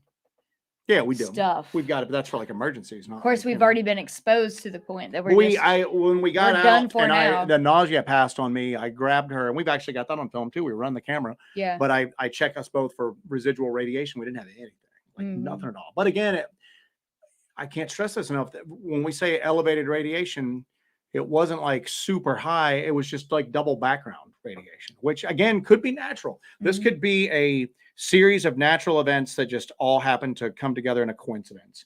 And maybe somebody's going to walk up to us and go, you know what that was? It was this. And we're going to go, oh, that's what this was. That makes sense now. You know, but I have been racking my brain since it happened. And I don't know yet. You know what I'm saying? I don't know. When we release the video, if you guys have ideas that don't involve campfires, oh, it's just a campfire. It's not a campfire. I can tell you what it's not. I can't tell you what it is, but I can tell you what it's not. William Kennedy suggests apple pectin after the next research after this location. Flush that stuff out. Joe eats so many peanut butter and strawberry jam sandwiches that he is probably half apple pectin at this point. So I think he's okay. 8-year-old kid at heart. Yeah, he eats a lot of peanut butter and jelly sandwiches. So. But the other thing that's weird too is that people get this stuff like they get paranormal or supernatural fever. They just start seeing it everywhere. Okay. And that's the other thing too, is that we're going into this area looking for this stuff. So we have to always second guess it and go, are we looking at mundane things and we're just so primed for it that we're misinterpreting the data. Okay. And I'm aware of that. And I still can't come up with anything that sounds even slightly plausible as to what caused that. If we had found just the pressed in circle, that would have been weird enough for me. Yeah. And I wouldn't have had an explanation for it because the cleared pressed circle, something heavy was pressed down right there. Yeah. It wasn't feet. It wasn't the tramping of feet. That would give an irregular kind of a pattern on top of it. If I'd seen that, I would have been mystified. If we had just found the burn, that would have been weird, but I would have kind of just gone, it's something plausible. I just don't know what it is, but we're just going to discount that. Okay. Mm-hmm. But the two together is what's really got me confused on it. And I don't know the answer to it. And it's driving me crazy. And here's another little feature that somebody asked about that we didn't mention. Cryptidville says, did the circle have a thermal signature? We mentioned it briefly, but yeah, it did. I'm sorry, I was looking at this. If you mentioned it, sorry. It did have a thermal signature. Yeah. Now let's take it back one step further. Dark surfaces absorb heat more than light surfaces do. That's true. However, overcast day, it's not sunny. We're almost into February. It was cold, not frigid, but cold. And it's night. And it's nighttime. I see darker barked trees all the time and how they collect heat throughout the day compared to lighter trees that are around them, and how that heat dissipates as the sun starts to go down, but it's residual to a certain point. The heat signature was strange. I'm not saying that's a smoking gun, but it shouldn't have had that much heat in it, and it was irregular. It did not follow. When you see the thermal image, it wasn't a hot, perfectly round thermal image. There was like irregularities to it. Yeah. It was very weird. And I'm looking at it going, it's not even the heat dissipating from the edges and going into the center. It's odd. Yeah. I'm not saying what it is because I don't know what it is. And it could be nothing, but it's just weird. It was wild. It's so wild. I can't wait for you guys to see this video. We just had to show you those photos. I got tons of photos of it, and we just had to show you those photos. Well, then there's other stuff too. We when we were getting out after that, after the first time, after all the coyotes went crazy and we decided to go back to the car to get instrumentation, we each had like weird stuff happen to us. I saw something out of my peripheral vision. I thought I was getting tackled to the ground.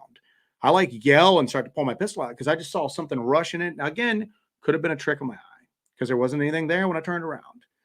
But we got like back to the vehicle and there's an old mountain cemetery that's like near there. And we were, for better or worse, we were like, we didn't have any options. So again, we're way, way up in the mountains and there is a small mountain cemetery. There used to be a church there, and the church burned or something like that. But there's an old mountain cemetery. Back when there was people settled in that area. Yeah. So the graves are still there, but nobody lives up there anymore. So there's no church. Yeah, but there's like an outdoor kind of area where people could gather. But there is a cemetery still up there. So we're up there. We're way up on the mountain. So we take these gravel roads to get up to here. So we got flipped out. We got freaked out. So we got in the car and then go to hallowed ground, man. We were like, that was our plan. Let's go to consecrated ground. And the closest thing we could think of was that cemetery down the mountain. So we get in the car and we go down the mountain a little ways and we just pull up to where the cemetery is. And we're sitting there. And then Joe gets another light in the woods there and he's like, it's not safe here. It's not safe here. So yeah, we did get that light because it's this light drifting through the cemetery. Now this looked like the spook lights we've seen before. Yes. This didn't look anything like the portal or whatever in the heck we caught before. This looked like the spook lights that we've caught in like Lost Cove, North Carolina, that we've seen in the LBL. This just looked like what you would consider like an orb light. We call them spook lights because they're usually around like cemeteries or in old mountain settlements and stuff like that. But we got that on there, and I'm like, even this isn't safe up through here, man. So Dewey suggested that we drive a pipe into it and take a course. We'll probably take a sample in there. Now this is a good one.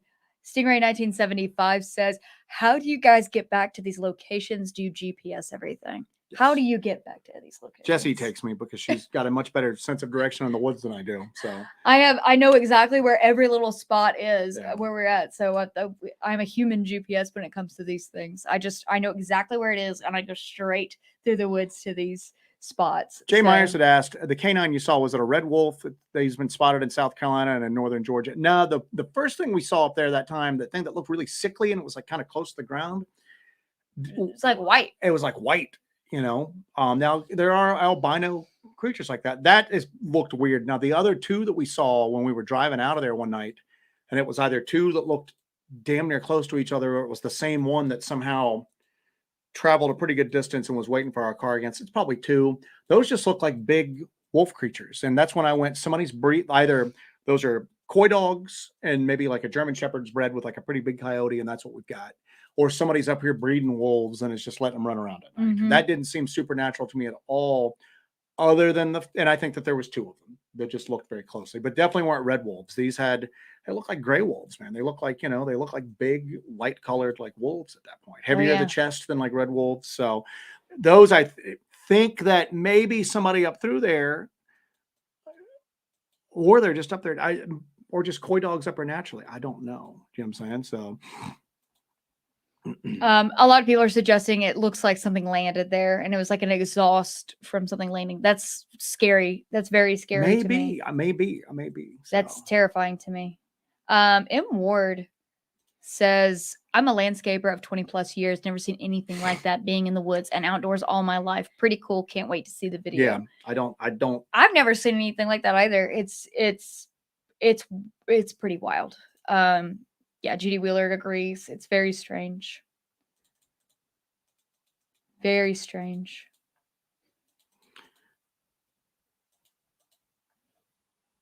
Jessie, the human GPS. My daughter's like that.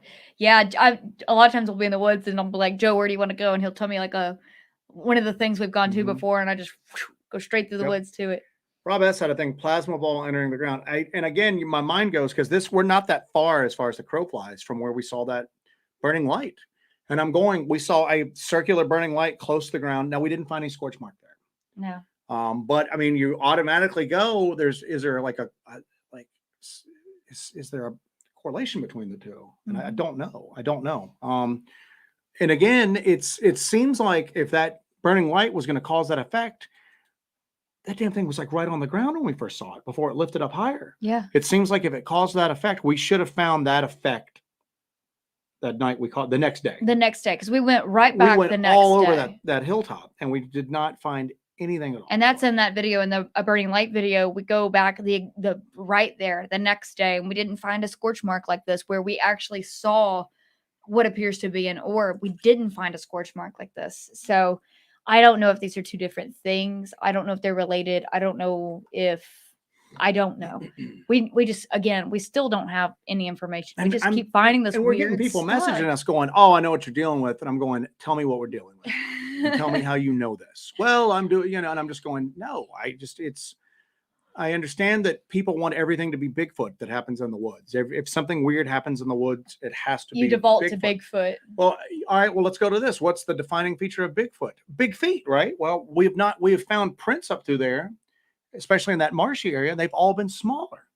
We've never found big footprints up there. I mean, we've never found them up there. And it's even like the stick things that we're finding, they're not that big. They're not that big. They're not that, even like if they are stick structures, they're not a very great size. I mean, it's more than I could do as a grown man, but it's not huge. It doesn't give me the impression of like Bigfoot or Sasquatch up there. And then this other stuff, I don't know what it is. So, James Boggs had a good idea. Did you ever plot strange things like symbols on a map to see if a pattern emerges? So what we've been plotting where these things are, but we don't have anything emerging yet. We're wondering if there's going to be more stuff out there. Well, keep in mind too that we plot it, but we don't fool ourselves that we have a complete picture up there. Yeah. Like this, we found because we heard something weird and we decided to head in that direction. We literally stumble across this stuff because I don't know if it comes across in our videos or not, but sometimes we'll just go in a direction. Like we'll just go in a direction in the woods and we'll find what we find when we go. Sometimes we don't find anything. But I'm usually in the front and I'm usually just barreling through the woods, wandering through the woods. And then we are finding this stuff as we're just wandering right. So then we try to go into other areas. So I don't, maybe we have found everything that's up there to find, and maybe we've just scratched the surface. There's no way of telling. Yeah. Crow Creek cryptids asked, "Did my sickness fade when I left the area? Did it last for a while?" I felt like sick as a dog. I almost got sick on the camera. You'll hear it. Did you hear it? You had to have heard it because I had the camera fairly close to my face pointing away from it and I was like, we just need to get out of here. We need to get out of here. We need to get out of here. And then it was either time or distance, but I started feeling better. And then I got like pissed off and I was just like, we're not running out of here. Yeah. And then I was like really hungry. Like after that, I texted Bart Nunley. I was at Waffle House eating like hash browns like later on. I did not. It wasn't a lasting sickness. Yeah, it wasn't. Sure. The nausea wasn't. I still feel a little off, but I haven't gotten a lot of sleep either because I've been thinking about this. Yeah. And like looking up all sorts of stuff, trying to figure it out. Yeah, you were fine after we got away from the area. Yeah, I was fine. You were fine because we always stop at the official Waffle House of Hellbent Holler. I was just like, I'm starving now. So late. We get done so late. And I was surprised by how hungry I was afterwards because I figured I'm not somebody who really gets sick a lot. And I was just like, oh, I'm not gonna have any appetite. And I had an appetite. I didn't have any problem at all with that. So when he gets sick, you know it for sure. So. He's not a quiet sick ever. Jesus, Jay Myers says watching Jesse go through the woods is like watching Grant take Richmond. That's the best analogy like ever. Deuster asked, did it have an ammonia smell? No smell at all. We didn't smell anything out of the ordinary whatsoever. And we were both pretty close to it. Oh, no, we were right on it. We were down. We were both down right on top of it. We didn't smell anything strange.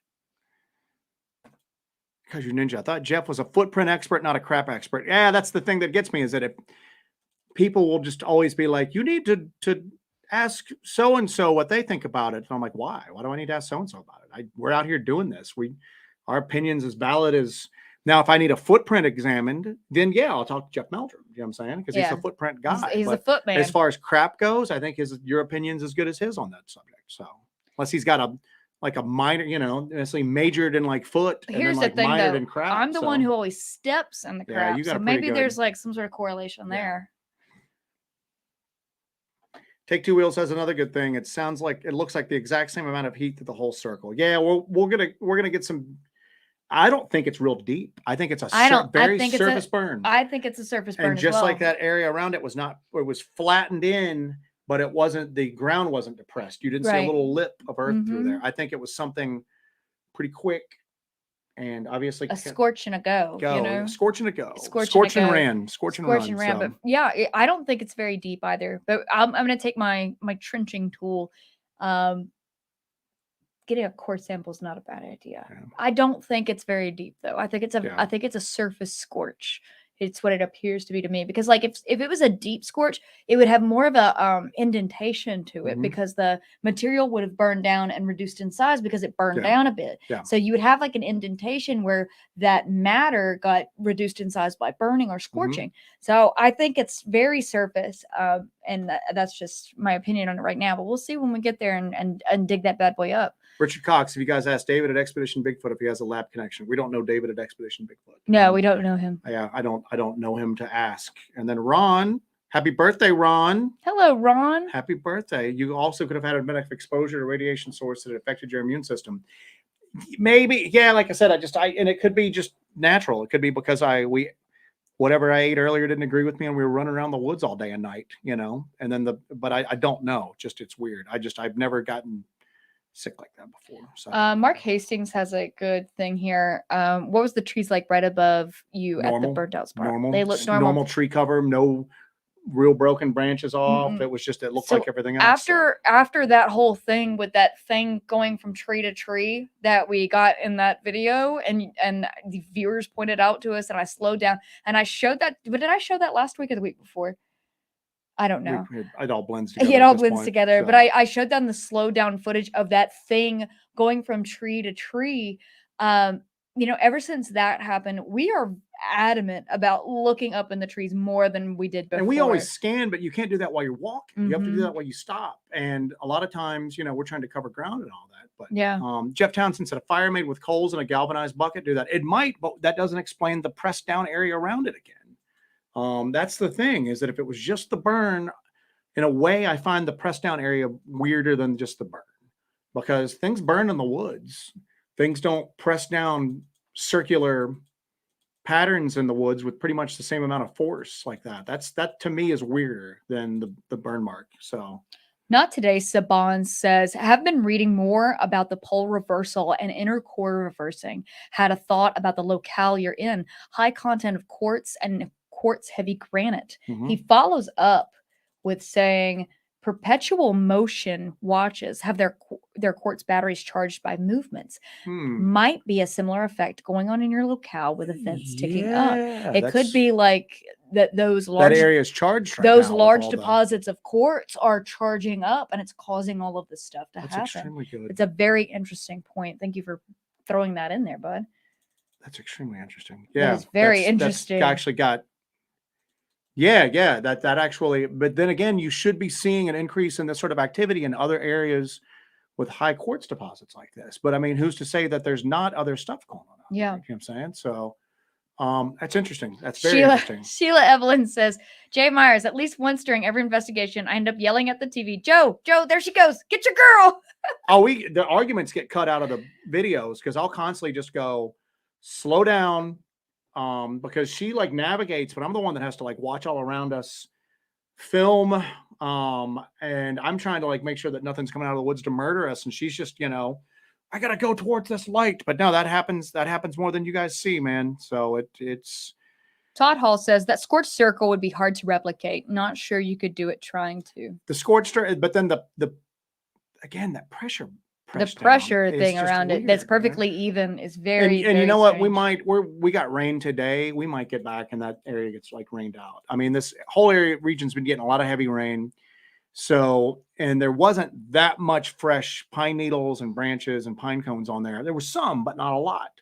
which makes me think that it had occurred relatively recently. Yeah. So it's going to be interesting to see how that ground looks when we get back up. in there. Cryptid So- Response is here. Hello. What's up, Cryptid Good Response? evening, everyone. I'd rather fight off 2 angry dog men with nothing but a toilet plunger than go through another Monday like this one. Did you send him photos of this No, I have not. So I haven't. anomaly? No. Okay.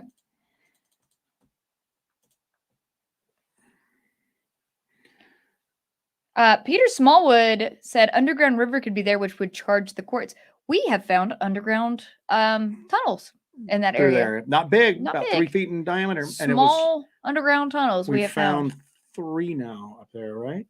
The big one that we found that we were able to, that was collapsing in, that we were able to look at, and then 2 more that we were Yeah. pretty sure that were there. And that's not counting just that weird hole in the ground that's up there. And that's the thing, is that if all of these are just like, man, why are there people, we know that occult group goes up in there, but why go up there and just do this weird stuff? It'd be one thing if we're going up there and we're finding like pentagrams on the ground and all that, and I'd be like, Yeah. oh, that makes sense. None of this makes sense to just go up there and randomly do this weird stuff like this. None of it makes sense at all. So James Barker says, you know it's getting squirrely when Joe uses Jesse's proper Jessica. name. So Oops, sorry. Yep. Make sure you guys hit that like button if you are in the chat and you guys are watching the video and enjoying this. Hit that like button. Every little bit helps with that. And make sure you are subscribed and have hit that notification bell. P-Rub just gave a shout out to PB&J. Oh yeah, I hear yeah. you, my brother. I hear you. Joe is a peanut butter and jelly, but he's a strawberry jam guy. Hey, listen, man, I found a sandwich that works for me when I was like 8 years old, and why change? And he's what just I'm saying? So committed I don't need to like it. turkey. I don't need any of that stuff. I just need a couple Committed slices of to bread. it. And Rob S goes, Joe, your security, eyes up, ears searching. Yep, pretty much. I do have a bad habit of just like barreling through. So we have our strengths and our weaknesses. We like to think we're a pretty good team when it comes to this stuff. helicopter would get us out of there fast. Eventually, Hellbent Holler that day's gonna happen. We're gonna hit like it's gonna be weird, okay? Because this stuff like pretty much consumes us. Like when I said that I haven't gotten a lot of sleep since this happened, because I haven't gotten a lot of sleep since this happened. It's consuming us. So if we won like the lottery, I mean like something big, like $500 million or something like that, we wouldn't just go screw all this cryptid stuff. I'd be like, we're getting a Hellbent Holler copter. we're getting a copter, we're getting a mobile command center, we're getting all this stuff, and we're just going to go into it. And literally, we would be on the national news, not because we found anything, but because just how damn weird we would get. Because there'd be no limits at that point, man. You know what I'm saying? It's true. You know, I'd get like Lex Luthor with it. You know what I'm saying? I'd have like literally, like just legit like mad scientists on the payroll to like come up with stuff. You know what I'm saying? So. Kaiju Ninja 1985 says Jesse and Joe are the real Mulder and Scully. Yep. That is quite a compliment. Oh, here's a good one. Susan Compton says in the 70s, there was a UFO sighting landing on a farm in a small patch of trees. The UFO made a circle on the ground similar to the burn spot y'all found, and ground under the UFO was affected for years. Susan, do you know the location of that, or if there was like an incident name to it or something like that? Yeah, so I can I'd see like if to maybe hear there's about like that. some sort of, because that's one of the things I've been doing is looking at, like a lot of UFO, quote unquote UFO scorch marks. There's the 3 triangular, like with like the landing, the legs of it set down and all this stuff. But this is small. This is not that big. Yeah. You know what I'm saying? It's not that big. That's the thing. And actually, Ron is a big UFO guy. Ron from Wild and Weird, West Virginia. Yeah. He's in the chat right now. Ron, if you know of anything that, you could refer us to that this could possibly be similar to any kind of UFO. Henry White Jr. says methane leak in the ground. I don't know. It seems like a methane leak would... I don't know. I mean, I'd have to look that up. But would that cause the pressure ring around it? Let's just call that compression into the ground around it. Even if that could explain the scorch mark, what about the ring of stuff pressed into the ground there? Yeah. So. Todd Hall just sent us a $10 super sticker. Well, thank you, Todd Hall. Hall. That is awesome. Thank you, sir. One step closer to the Hellbent Holler copter we are.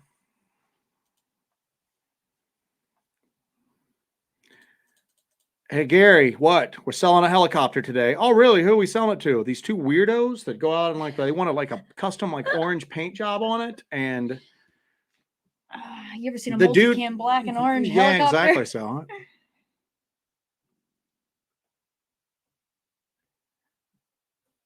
I'm just catching up to some of this Yeah, stuff. yeah, we're Don't have any- catching up on chats. Don't have any dead air, man. Say something. So. Gorilla pee. And you know, people are saying this repeatedly, saying that something got beamed up. That's a possible. I don't want to say a possibility, but I mean, I don't know, that burning light was right on the ground. If that was, or something similar was the cause, why didn't we find an identical or a similar burn and pressure mark up on that hilltop? Mm-hmm. Because that was fresh. We were up there just a few hours later in the daylight to check it out. We got to follow up on that 70s UFO sighting. Kaiju Ninja 1985 says, Jesse and Joe, that UFO Susan mentioned is in the In Search of UFOs episode with Leonard Nimoy. We're going to check that out. We'll probably watch that after we get off of here when we eat our dinner. Because I'd like to see what they describe that spot as. So if you want to, we'll watch that when we get off here and Yeah, I'm going to go and put it up. So eat dinner. Because that would be bad to see that. I'm curious. Like I said, we're gonna get some samples of that. We're headed back up there. We're gonna get some samples of that, and just keep hammering at this and keep looking for evidence and keep just following through. And I don't even know. Are we gonna see something else crazy when we go up there? That's the crazy thing. My husband loves PB and my man. Yep.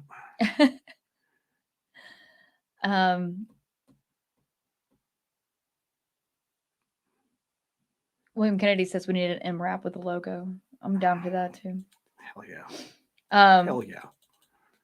If we win the lottery, we can get a gorilla and it can just pee everywhere. Fresh from the tap. Fresh from the tap. Oh, yeah. We're going out this weekend. Up that gorilla's water intake. I need to. Dead in a yard haunt suggests that a Terminator got sent back in time. Holy hell! I didn't even think about that. You just scared. You just got Joe.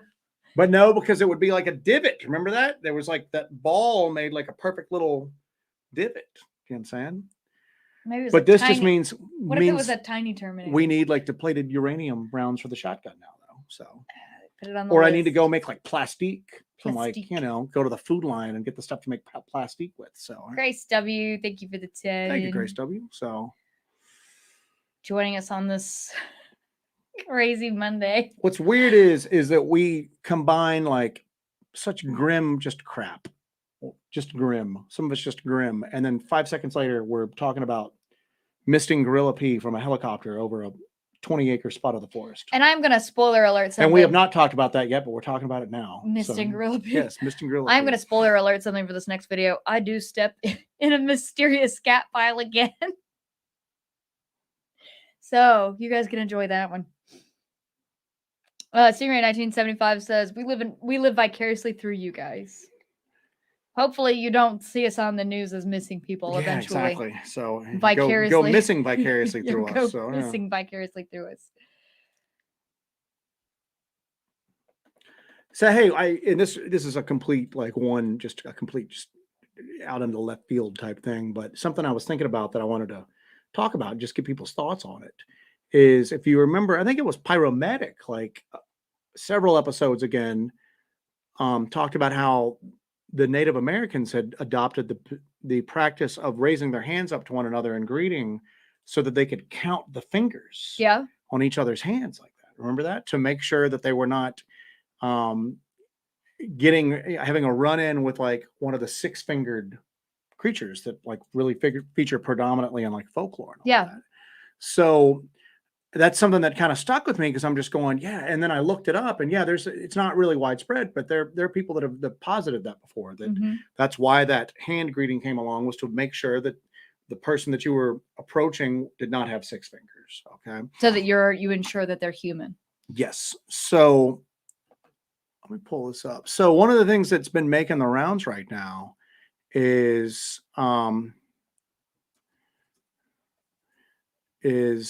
everybody knows the drama behind AI art, that artificial intelligence, art is like everywhere, and that while you're looking for that, Jules asked a question. She said, remind me again what kind of infrared camera y'all use. We use a full spectrum camera from Ghost Stop called the Phasm Cam. And I'll actually put a link to that in the show notes in the description below when we get done with this episode. I'll put a link to that below there, the Ghost Stop website, so you can go check that out. But we use the Phasm Cam with the Phasm light. I think Ron from Wild and Weird got one, and Dewey Edwards got one. Of Cryptid, Dewey Edwards, the Deuster got one. So, and he put it in a cool case. So yeah, if you want to check that out, it's a Ghost Up Phasm Cam. We're very happy with it. I think we're ordering another one tomorrow. So that's how pleased we are with it. Stumbling all over my words on that one. Hold on a second. Let me see if I can replicate what you have done here. So one of the things that's been making the rounds on the new social media and everything like that are these, not necessarily art, but where people are trying to like make up fake social lives using AI art. Okay. And they'll post these like party photos like you're seeing right here. Well, people are flipping the heck out because look at the guy's hand holding the cup. There's too many fingers. They're in a weird position. And then the girl in the blue in the lower right-hand corner has just got too many teeth. Yeah. Okay. So people are just flipping out about this. They find it very disturbing. So I'm like thinking, is this like an incident? This is like an instance of like the uncanny valley. And I'm going, no, not really. Because, the uncanny valley is where you see something that's pretty much human-like, but not quite. What's that movie with that like robot kid that's out right now? Megan, where she's got the uncanny valley. She looks human-like, but she's just off enough to give people like an uneasy feeling like looking at her. And something that I've always thought of is that for humanity to develop that trait, they had to be running into things that looked almost human, but not quite, in order to be able to identify that quickly. That, hey, this is something wrong. This is something that I find like repulsive. This is not right.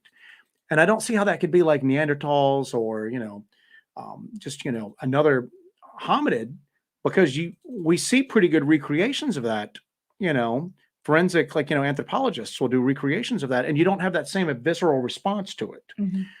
So I always just, of course, there were things walking around that looked almost human, but not perfect. And we developed the instinct to know that was wrong and to shy away from it.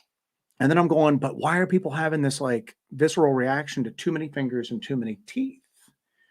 Well, then I went back to that thing that Pyromedic posted about how people were on the lookout for extra fingers. And so I start looking, and I just went down this rabbit hole where they're talking about like, artists really struggle to do accurate representations of hands.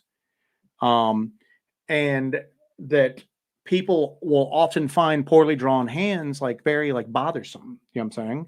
And I'm going, it seems like, and then there was the thing that people are more sensitive to differences in hands and teeth than they are in faces. So I'm going, did we evolve to look for extra teeth and extra fingers because they were running into things with extra teeth and extra fingers that were dangerous, and therefore that's a residual kind of instinct that we've carried over. And now we're seeing it crop back up with this AI art. That's why people are finding it, because and getting so disturbed by it, because it's some sort of like genetic memory to be wary of things with extra fingers and extra teeth. So that's something that I'm kind of going down the rabbit hole right now on that. Yeah, you called me today going, have you seen some of these AI art party shots? I'm like, what? What are you talking about? So he sent me this and I was like, oh my God, okay, yeah. All right, I can see that. Yeah, that's so weird. And it's and you see people that have that uncanny valley that they've had like so much plastic surgery. Yeah, but again, you don't see but you'll be in like a natural museum or something like that, and you'll see an artist recreation or a forensic anthropologist recreation of what a Neanderthal might look like. And you don't get that feeling of revulsion. No. But you get it from things that almost look like Homo sapiens, but not quite. They've got like almost an artificial kind of.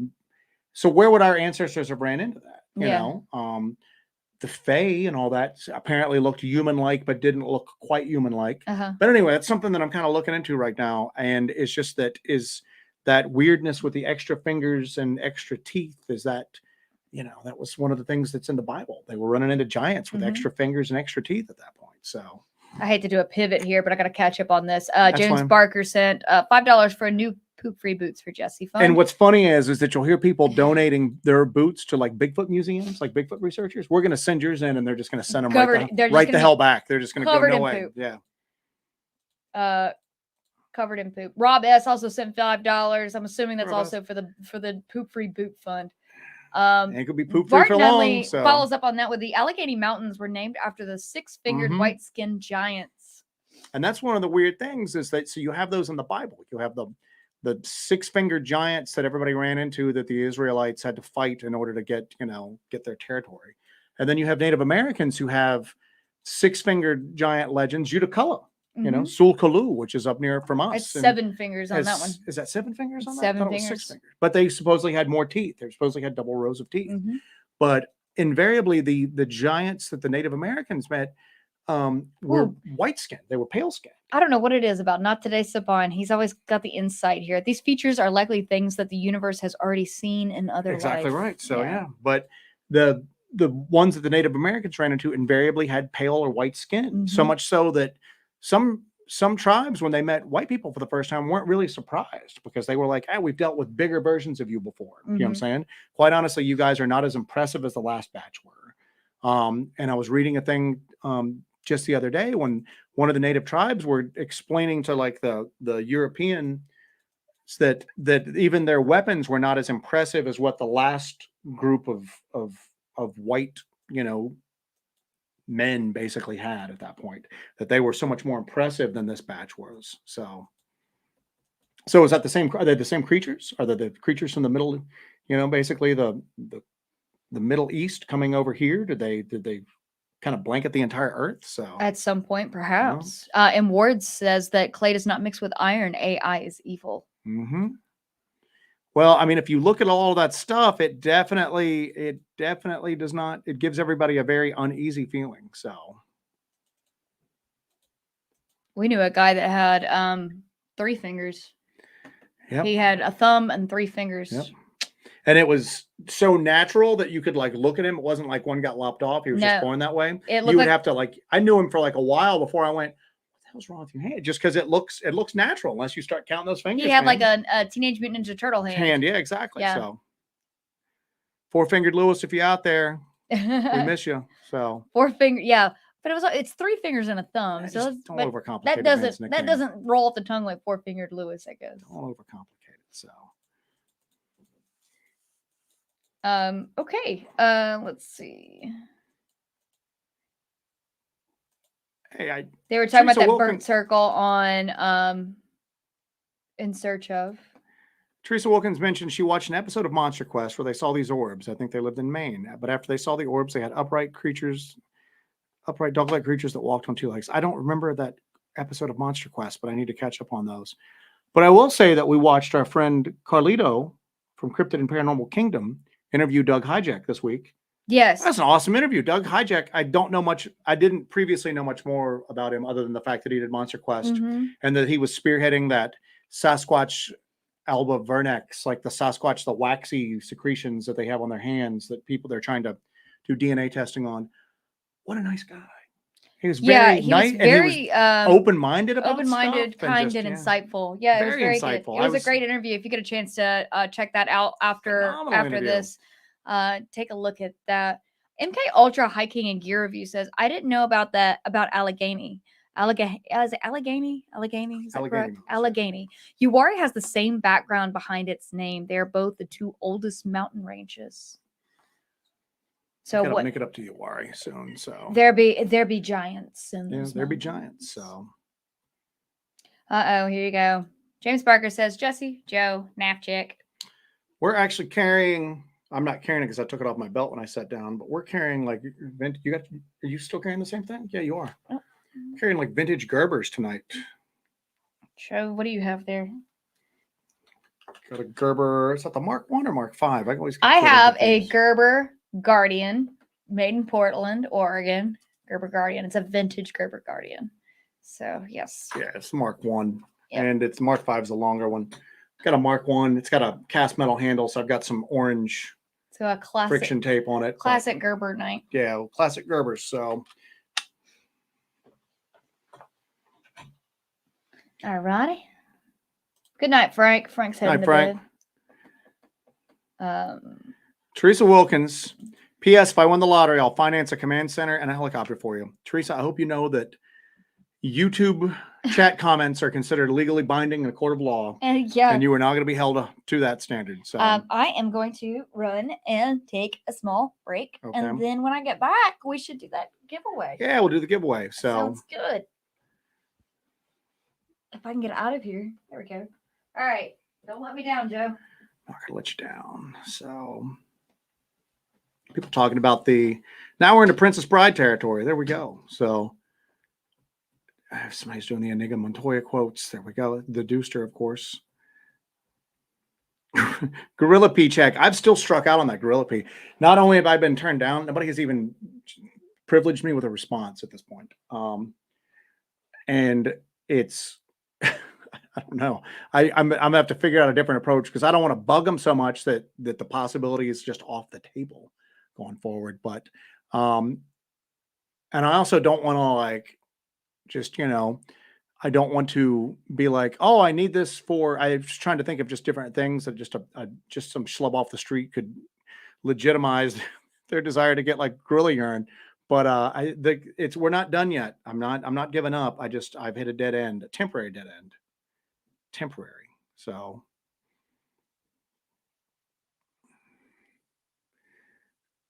talking about the 6-fingered 9-foot giants. Yep. And then even as if you want to go that biblical route, and if it is the Nephilim, they talked about as the bloodlines were diluted, that the descendants, as they got a higher percentage of human blood, they still had residual characteristics, like the 6 fingers, like the double rows of teeth, but they weren't as big. Like every subsequent generation was a little smaller than the one previous. So, Cryptidville says, Joe, your response to touching the black circle heavily corresponds with ejecting an evil spirit from yourself. You guys should know me to a certain extent by this point. I sit around and talk about gorilla urine and shooting it from a helicopter. I'm not the most eloquent of people out there. But when I touched that, Jesse and I touched it and I said, oh my God, what did you feel? And I'm going to paraphrase this. You can correct me if I'm.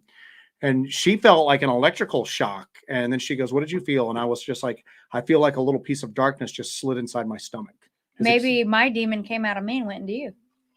Oh, a plot twist. Plot twist. But yeah, and then when I felt nauseous, but I didn't get sick. And because I fought it, I hate getting physically ill. I hate vomiting. I just always have since I was a kid. Even if it's going to make me feel better, I'll fight it every step of the way. And then we were filming, and all of a sudden, did you hear it on the camera? You had to hear it on the camera because I just get sick. I hand her the camera and go over and get on a tree, and then either it was that or the distance between we had on it. But again, that could be just a coincidence. It could be. It has never happened before, but that doesn't mean that it's tied in. You know what I'm saying? Mm-hmm. I think it is, but I just can't say for sure that it is. So. Everybody's talking about how we can scam a gorilla pee sample. I just saw that as well. I'd wear a lab coat and carry a folder and ask it's no big deal. Hey, let me get that gorilla pee sample. You see the game last night?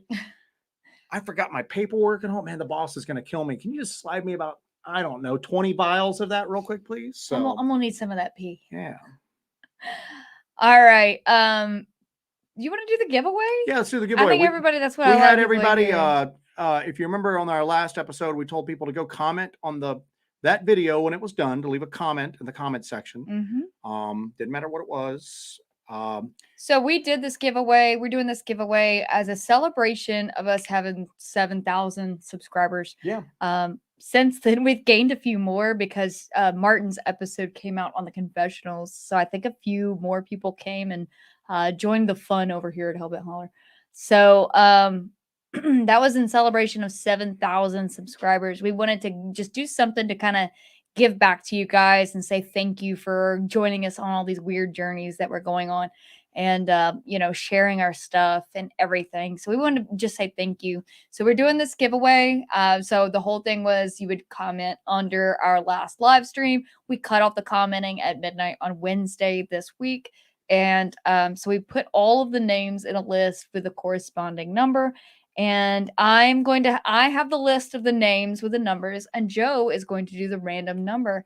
And we are going to draw our winner if you guys are ready for that. And what we'll do is whoever we choose, we'll go to that comment. In case you're not in the chat right now, or if you are, you'll know. But we'll go to that comment. We'll let you know that you've won. We're going to ask that you email us at hellbentholler@gmail.com. Just to make sure that somebody's not trying to impersonate the winner. We're going to tell that person a number that they are then going to post under that username in that same comment thread. Yep. And so that way we will know who it is, and then we'll get your information. We'll send you one of the Hellbent Holler t-shirts everybody always flips out about, a couple pint glasses, some stickers, whatever, like other little bit of Hellbent Holler swag that we've got here. So, all right, so you got the list of names there? Yep, So, I've got the list of names here, and we are ready. So if you are ready, I am ready. Do a drum roll. Go ahead and hit it. 44. 44. Good number. I love alliteration. 44. That is Christy Crawford 5003. Christy Crawford 5003. Yep. All right, Christy Crawford So we're gonna 5003. put that on there. Joe is going to go ahead and go on there. I'll do the comment. I'm just going to put that here. So we'll do it when we get off. Perfect. And I've highlighted it on here, but yeah, Christy Crawford. You got it, girl. You know what though? What's that? I don't know. I think we ought to give away another Hellbent Holler prize pack. What do you guys think? Do you think we ought to do another one? You want to draw another name? Let's do another one. But have it be somebody that's in the chat? Or We could do somebody that's in the chat.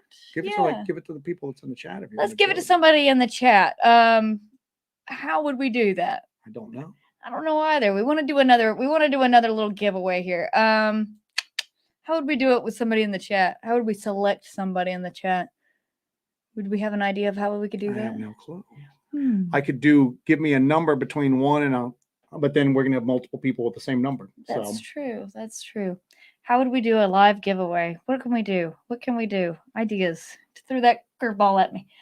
Let's do a number between 1 and 200. But I think we're going to get duplicate numbers here. I don't know how to do it. You're the marketing. I don't either. I don't know how to do a live giveaway here to whoever's in the dang chat. You know, I was just going to suggest that you draw another number from the commenters that we have. Actually, let's. I didn't know you were going to throw that at me. I don't know how to do it. Somebody wants to know if she won Gorilla Pee. So no. Pardon only says simple. Pick me. All right. You know what I can do? What can you do? I can, if you've been in the chat, I can close my eyes. I can scroll up and down, and then I'll just pick a random comment, and whoever's it is, it'll just pop up on the screen.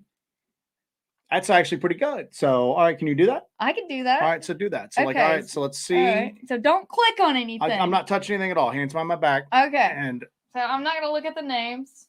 I've got the names covered. This is so scientific. It's ridiculous. Look up.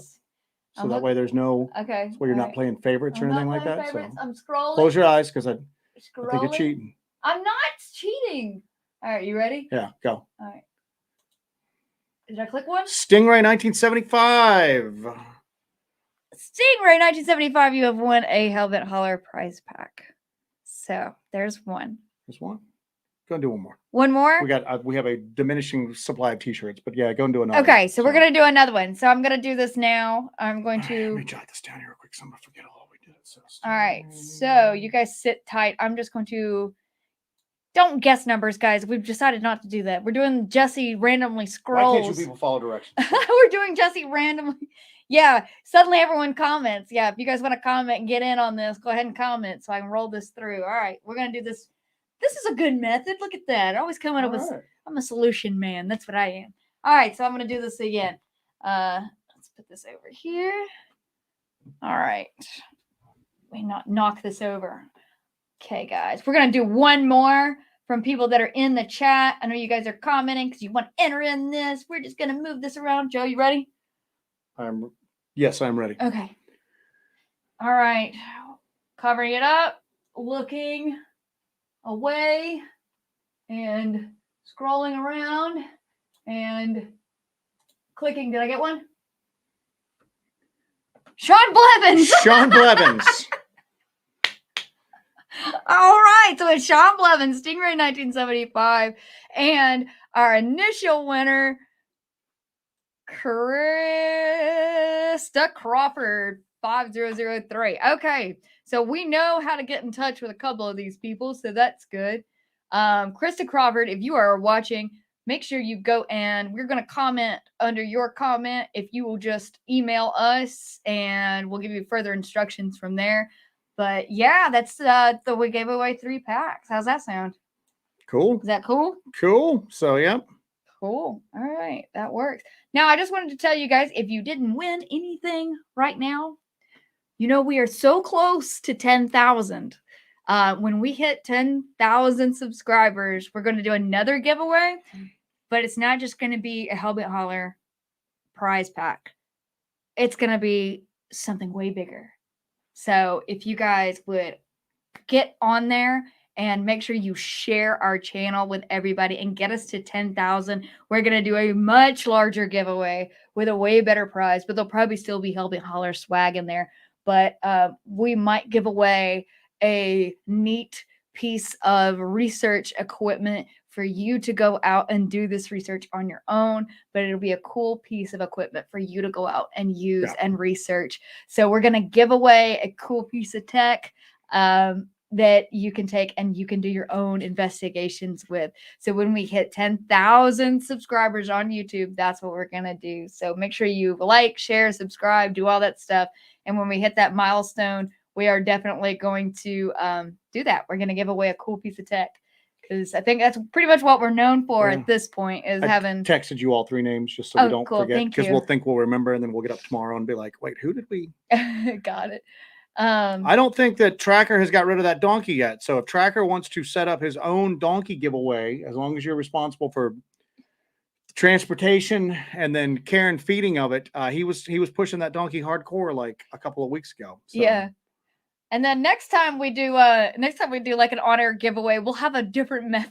Yeah, no doubt. Other than scroll randomly and just click around the screen for 10 minutes. But yeah, thank you guys for like participating in that giveaway. And it's not big. It's stuff that we had made up that we don't really sell anything. But we have t-shirts and we have the pint glasses that we kind of had just to give away whenever she would speak somewhere. Yeah. We had a little bit left over. Figured we'd share some. But they're nice. So yeah. They're nice. Everybody always asks us for these t-shirts and stuff, but we never sell them. Not anymore. Everybody's asking for that Gorilla Piss. Everybody wants right now. Gorilla Piss. Yep. So, Barton wants a bumper sticker. Participation. We don't have bumper stickers. Maybe we need to get bumper stickers put up. So, oh my gosh. Anyway, so donkey copters. Yeah. So, Martin's going to donate books for the 10,000. Dewey said the same thing. Giveaway. Martin Grow. There we go. So, hey. But we're going to do a big giveaway for 10,000. And you know what? It's not going to be just one big pack. I think we're going to do multiple winners for that too, just so we're not giving one person a mountain of stuff, but we'll have different levels, like a grand winner, a grand supreme winner. So Martin Groves will donate holy water ammo. There we go. Somebody's going to go. We're going to have the coolest prizes ever. Gorilla P blessed 10mm ammunition, books, you know what I'm saying? So yeah, we're gonna your dung coated shoe. I like those boots. We're gonna clean those boots and I'm gonna continue to wear Southern Sasquatch beaker for Gorilla Pea Fund. I would assume that they would send that in like beakers already. I know some of it had to be refrigerated when you shipped it because they won't give you prices on I don't think they're gonna send you a Walmart bag full of Gorilla Pea. Remember that wolf urine that we got? That wolf lore was just basically a step above being in like a that wolf pee came in. That wolf lure almost came. Remember when you'd get the goldfish from the store as a little kid and it would just be tied in that plastic bag? That's almost like how they sent the wolf lure to me. So oh goodness. Blondes and Booze Paranormal said they'll donate something to the 10,000 giveaway. Good to you. That'd be cool. Right on. Cool. All right, guys. That's awesome. Did you gonna do anything else? You have anything else to That's all I add? got. It's we wanted to share the thing that happened Oh, to us it's this week. Stingray's birthday. Happy birthday, Happy Stingray. birthday, Stingray. Yeah. So Well, you get a t-shirt, a pint glass, and some stickers and stuff too. Happy birthday to you. All the Hellbenders are saying happy birthday to Stingray 1975. I didn't see What the Flock in here tonight. Have we overlooked him? He was finally killed by his ex-wife. His ex-wife. And then eaten by his birds. So Yes. He commented earlier on when you posted that we were going to be on tonight. I thought for sure he'd be on here then. So Jay Meyer says all his scents come in a 4-ounce glass bottles. Are they sexual scents? Jesus. Oh The God. stupid crap that I say that just comes back to haunt me later on. Hey, you don't step in poop constantly, it's so pretty you much just the you bane of deal my with the existence. hand you're dealt. So All right, guys. Yeah, if there's anything else you guys want to touch on, we were really happy to share that image with you guys. I'm working on the video right now. And if you've got anything at all, like as Bullish Bowser, thank you, $4.99. Thank you, Bullish Bowser. If anybody has any ideas, whether they are completely crazy and out there, or if somebody just goes, "Hey, I hate to burst your bubble. It's this, and it's completely natural. Burst my bubble. Go right ahead." Because we don't want to. It's weird, and it's like I've said ad nauseum. It's a weird thing in a weird area. But if it's something that's mundane and we just don't know about it, I prefer to know about it as opposed to. I don't want to be that guy who's out there going, "Look at this crazy thing," and people are going, "Dude, that's just a blank." So Yeah. if you have a thing other than a campfire, which we know it's not, and it's not a lightning strike, but if it's something out there that we're just not that we're missing, please share it. You know what I'm saying? So, Yeah. Yeah, just let us know. And we were just really happy to share that with you guys. And I'll get that video out. I think I'll probably have that video done and out probably Sunday. It's a lot of footage, though, man. It's a lot of footage. We got a lot of footage. We were out there for a very long time. A lot of footage. But I'm hoping to have that out Sunday afternoon for you guys to check out, and then we'll talk about it next Monday on the live stream. And it's taken so long to get through it right now because now we're compulsively just watching, because we examine this stuff. We watch it several times before we release it, but at the same token, we're going through hours and hours and hours of footage, and just, at some point your eyes start to glaze, and we know we miss stuff. You know what I'm saying? I definitely need to release that tree creature, that thing jumping from the trees, as a small video. And I've had people say that, hey, it's a turkey. I've heard all sorts of stuff. I've heard that it's just an optical illusion. I thought it was an optical illusion at first until I saw some of the slowed down footage and some of the enhanced and the blown up and slowed down footage. Yeah. And that's what changed my mind. Turkeys don't usually jump from one tree, grab another tree, and then bend it. That's just not. It's not turkey behavior. James Berger says he sent you something on Messenger about that. Okay. So. But yeah, so I'm gonna try to have that out. I'm gonna work on that all week this week, between work and stuff like that. But I'm hoping to have that out Sunday evening for you guys to Stingray says the tree creature is compelling as poo. All of our favorite things here. But I'm gonna try to have that video with the scorch mark and everything out on Sunday afternoon for us all to enjoy.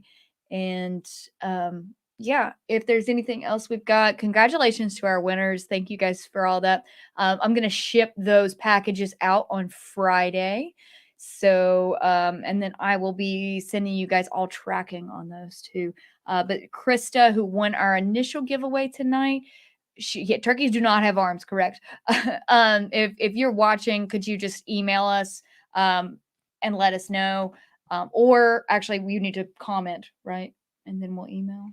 I got a system. He's got a system. Just watch for a comment to your comment. Just watch for a comment to your comment. All right. Other than that, we are going to cut out of here. I'm going to make us some dinner. We're going to watch that In Search of UFOs with Leonard Nimoy, because that sounds very similar to what we found, and I'd like to check that out. So Joe's going to put that on. I'm going to make some dinner. I hope everybody has a great rest of their week. I know this is my favorite way to start off the week, is hanging out with you guys and getting a laugh, talking and getting a laugh and hanging out with everybody. It's a lot of fun. We really appreciate you guys. That's why we wanted to do this giveaway. And I guess we'll be seeing you guys at 10,000, because we're going to have a mega giveaway for that, because that's a goal I've had for a long time. But yeah, if we got anything else, I got nothing. now we're gonna throw on the music. I know you guys really like the music we play. We're gonna throw on the music. You guys stay in the chat, tell each other goodbye, and then we'll cut this thing at the end.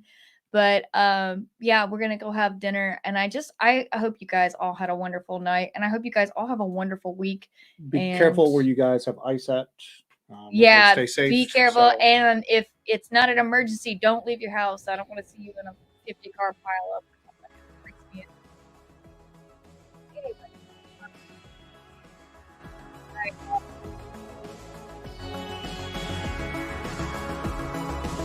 Anyway. Good night, everybody.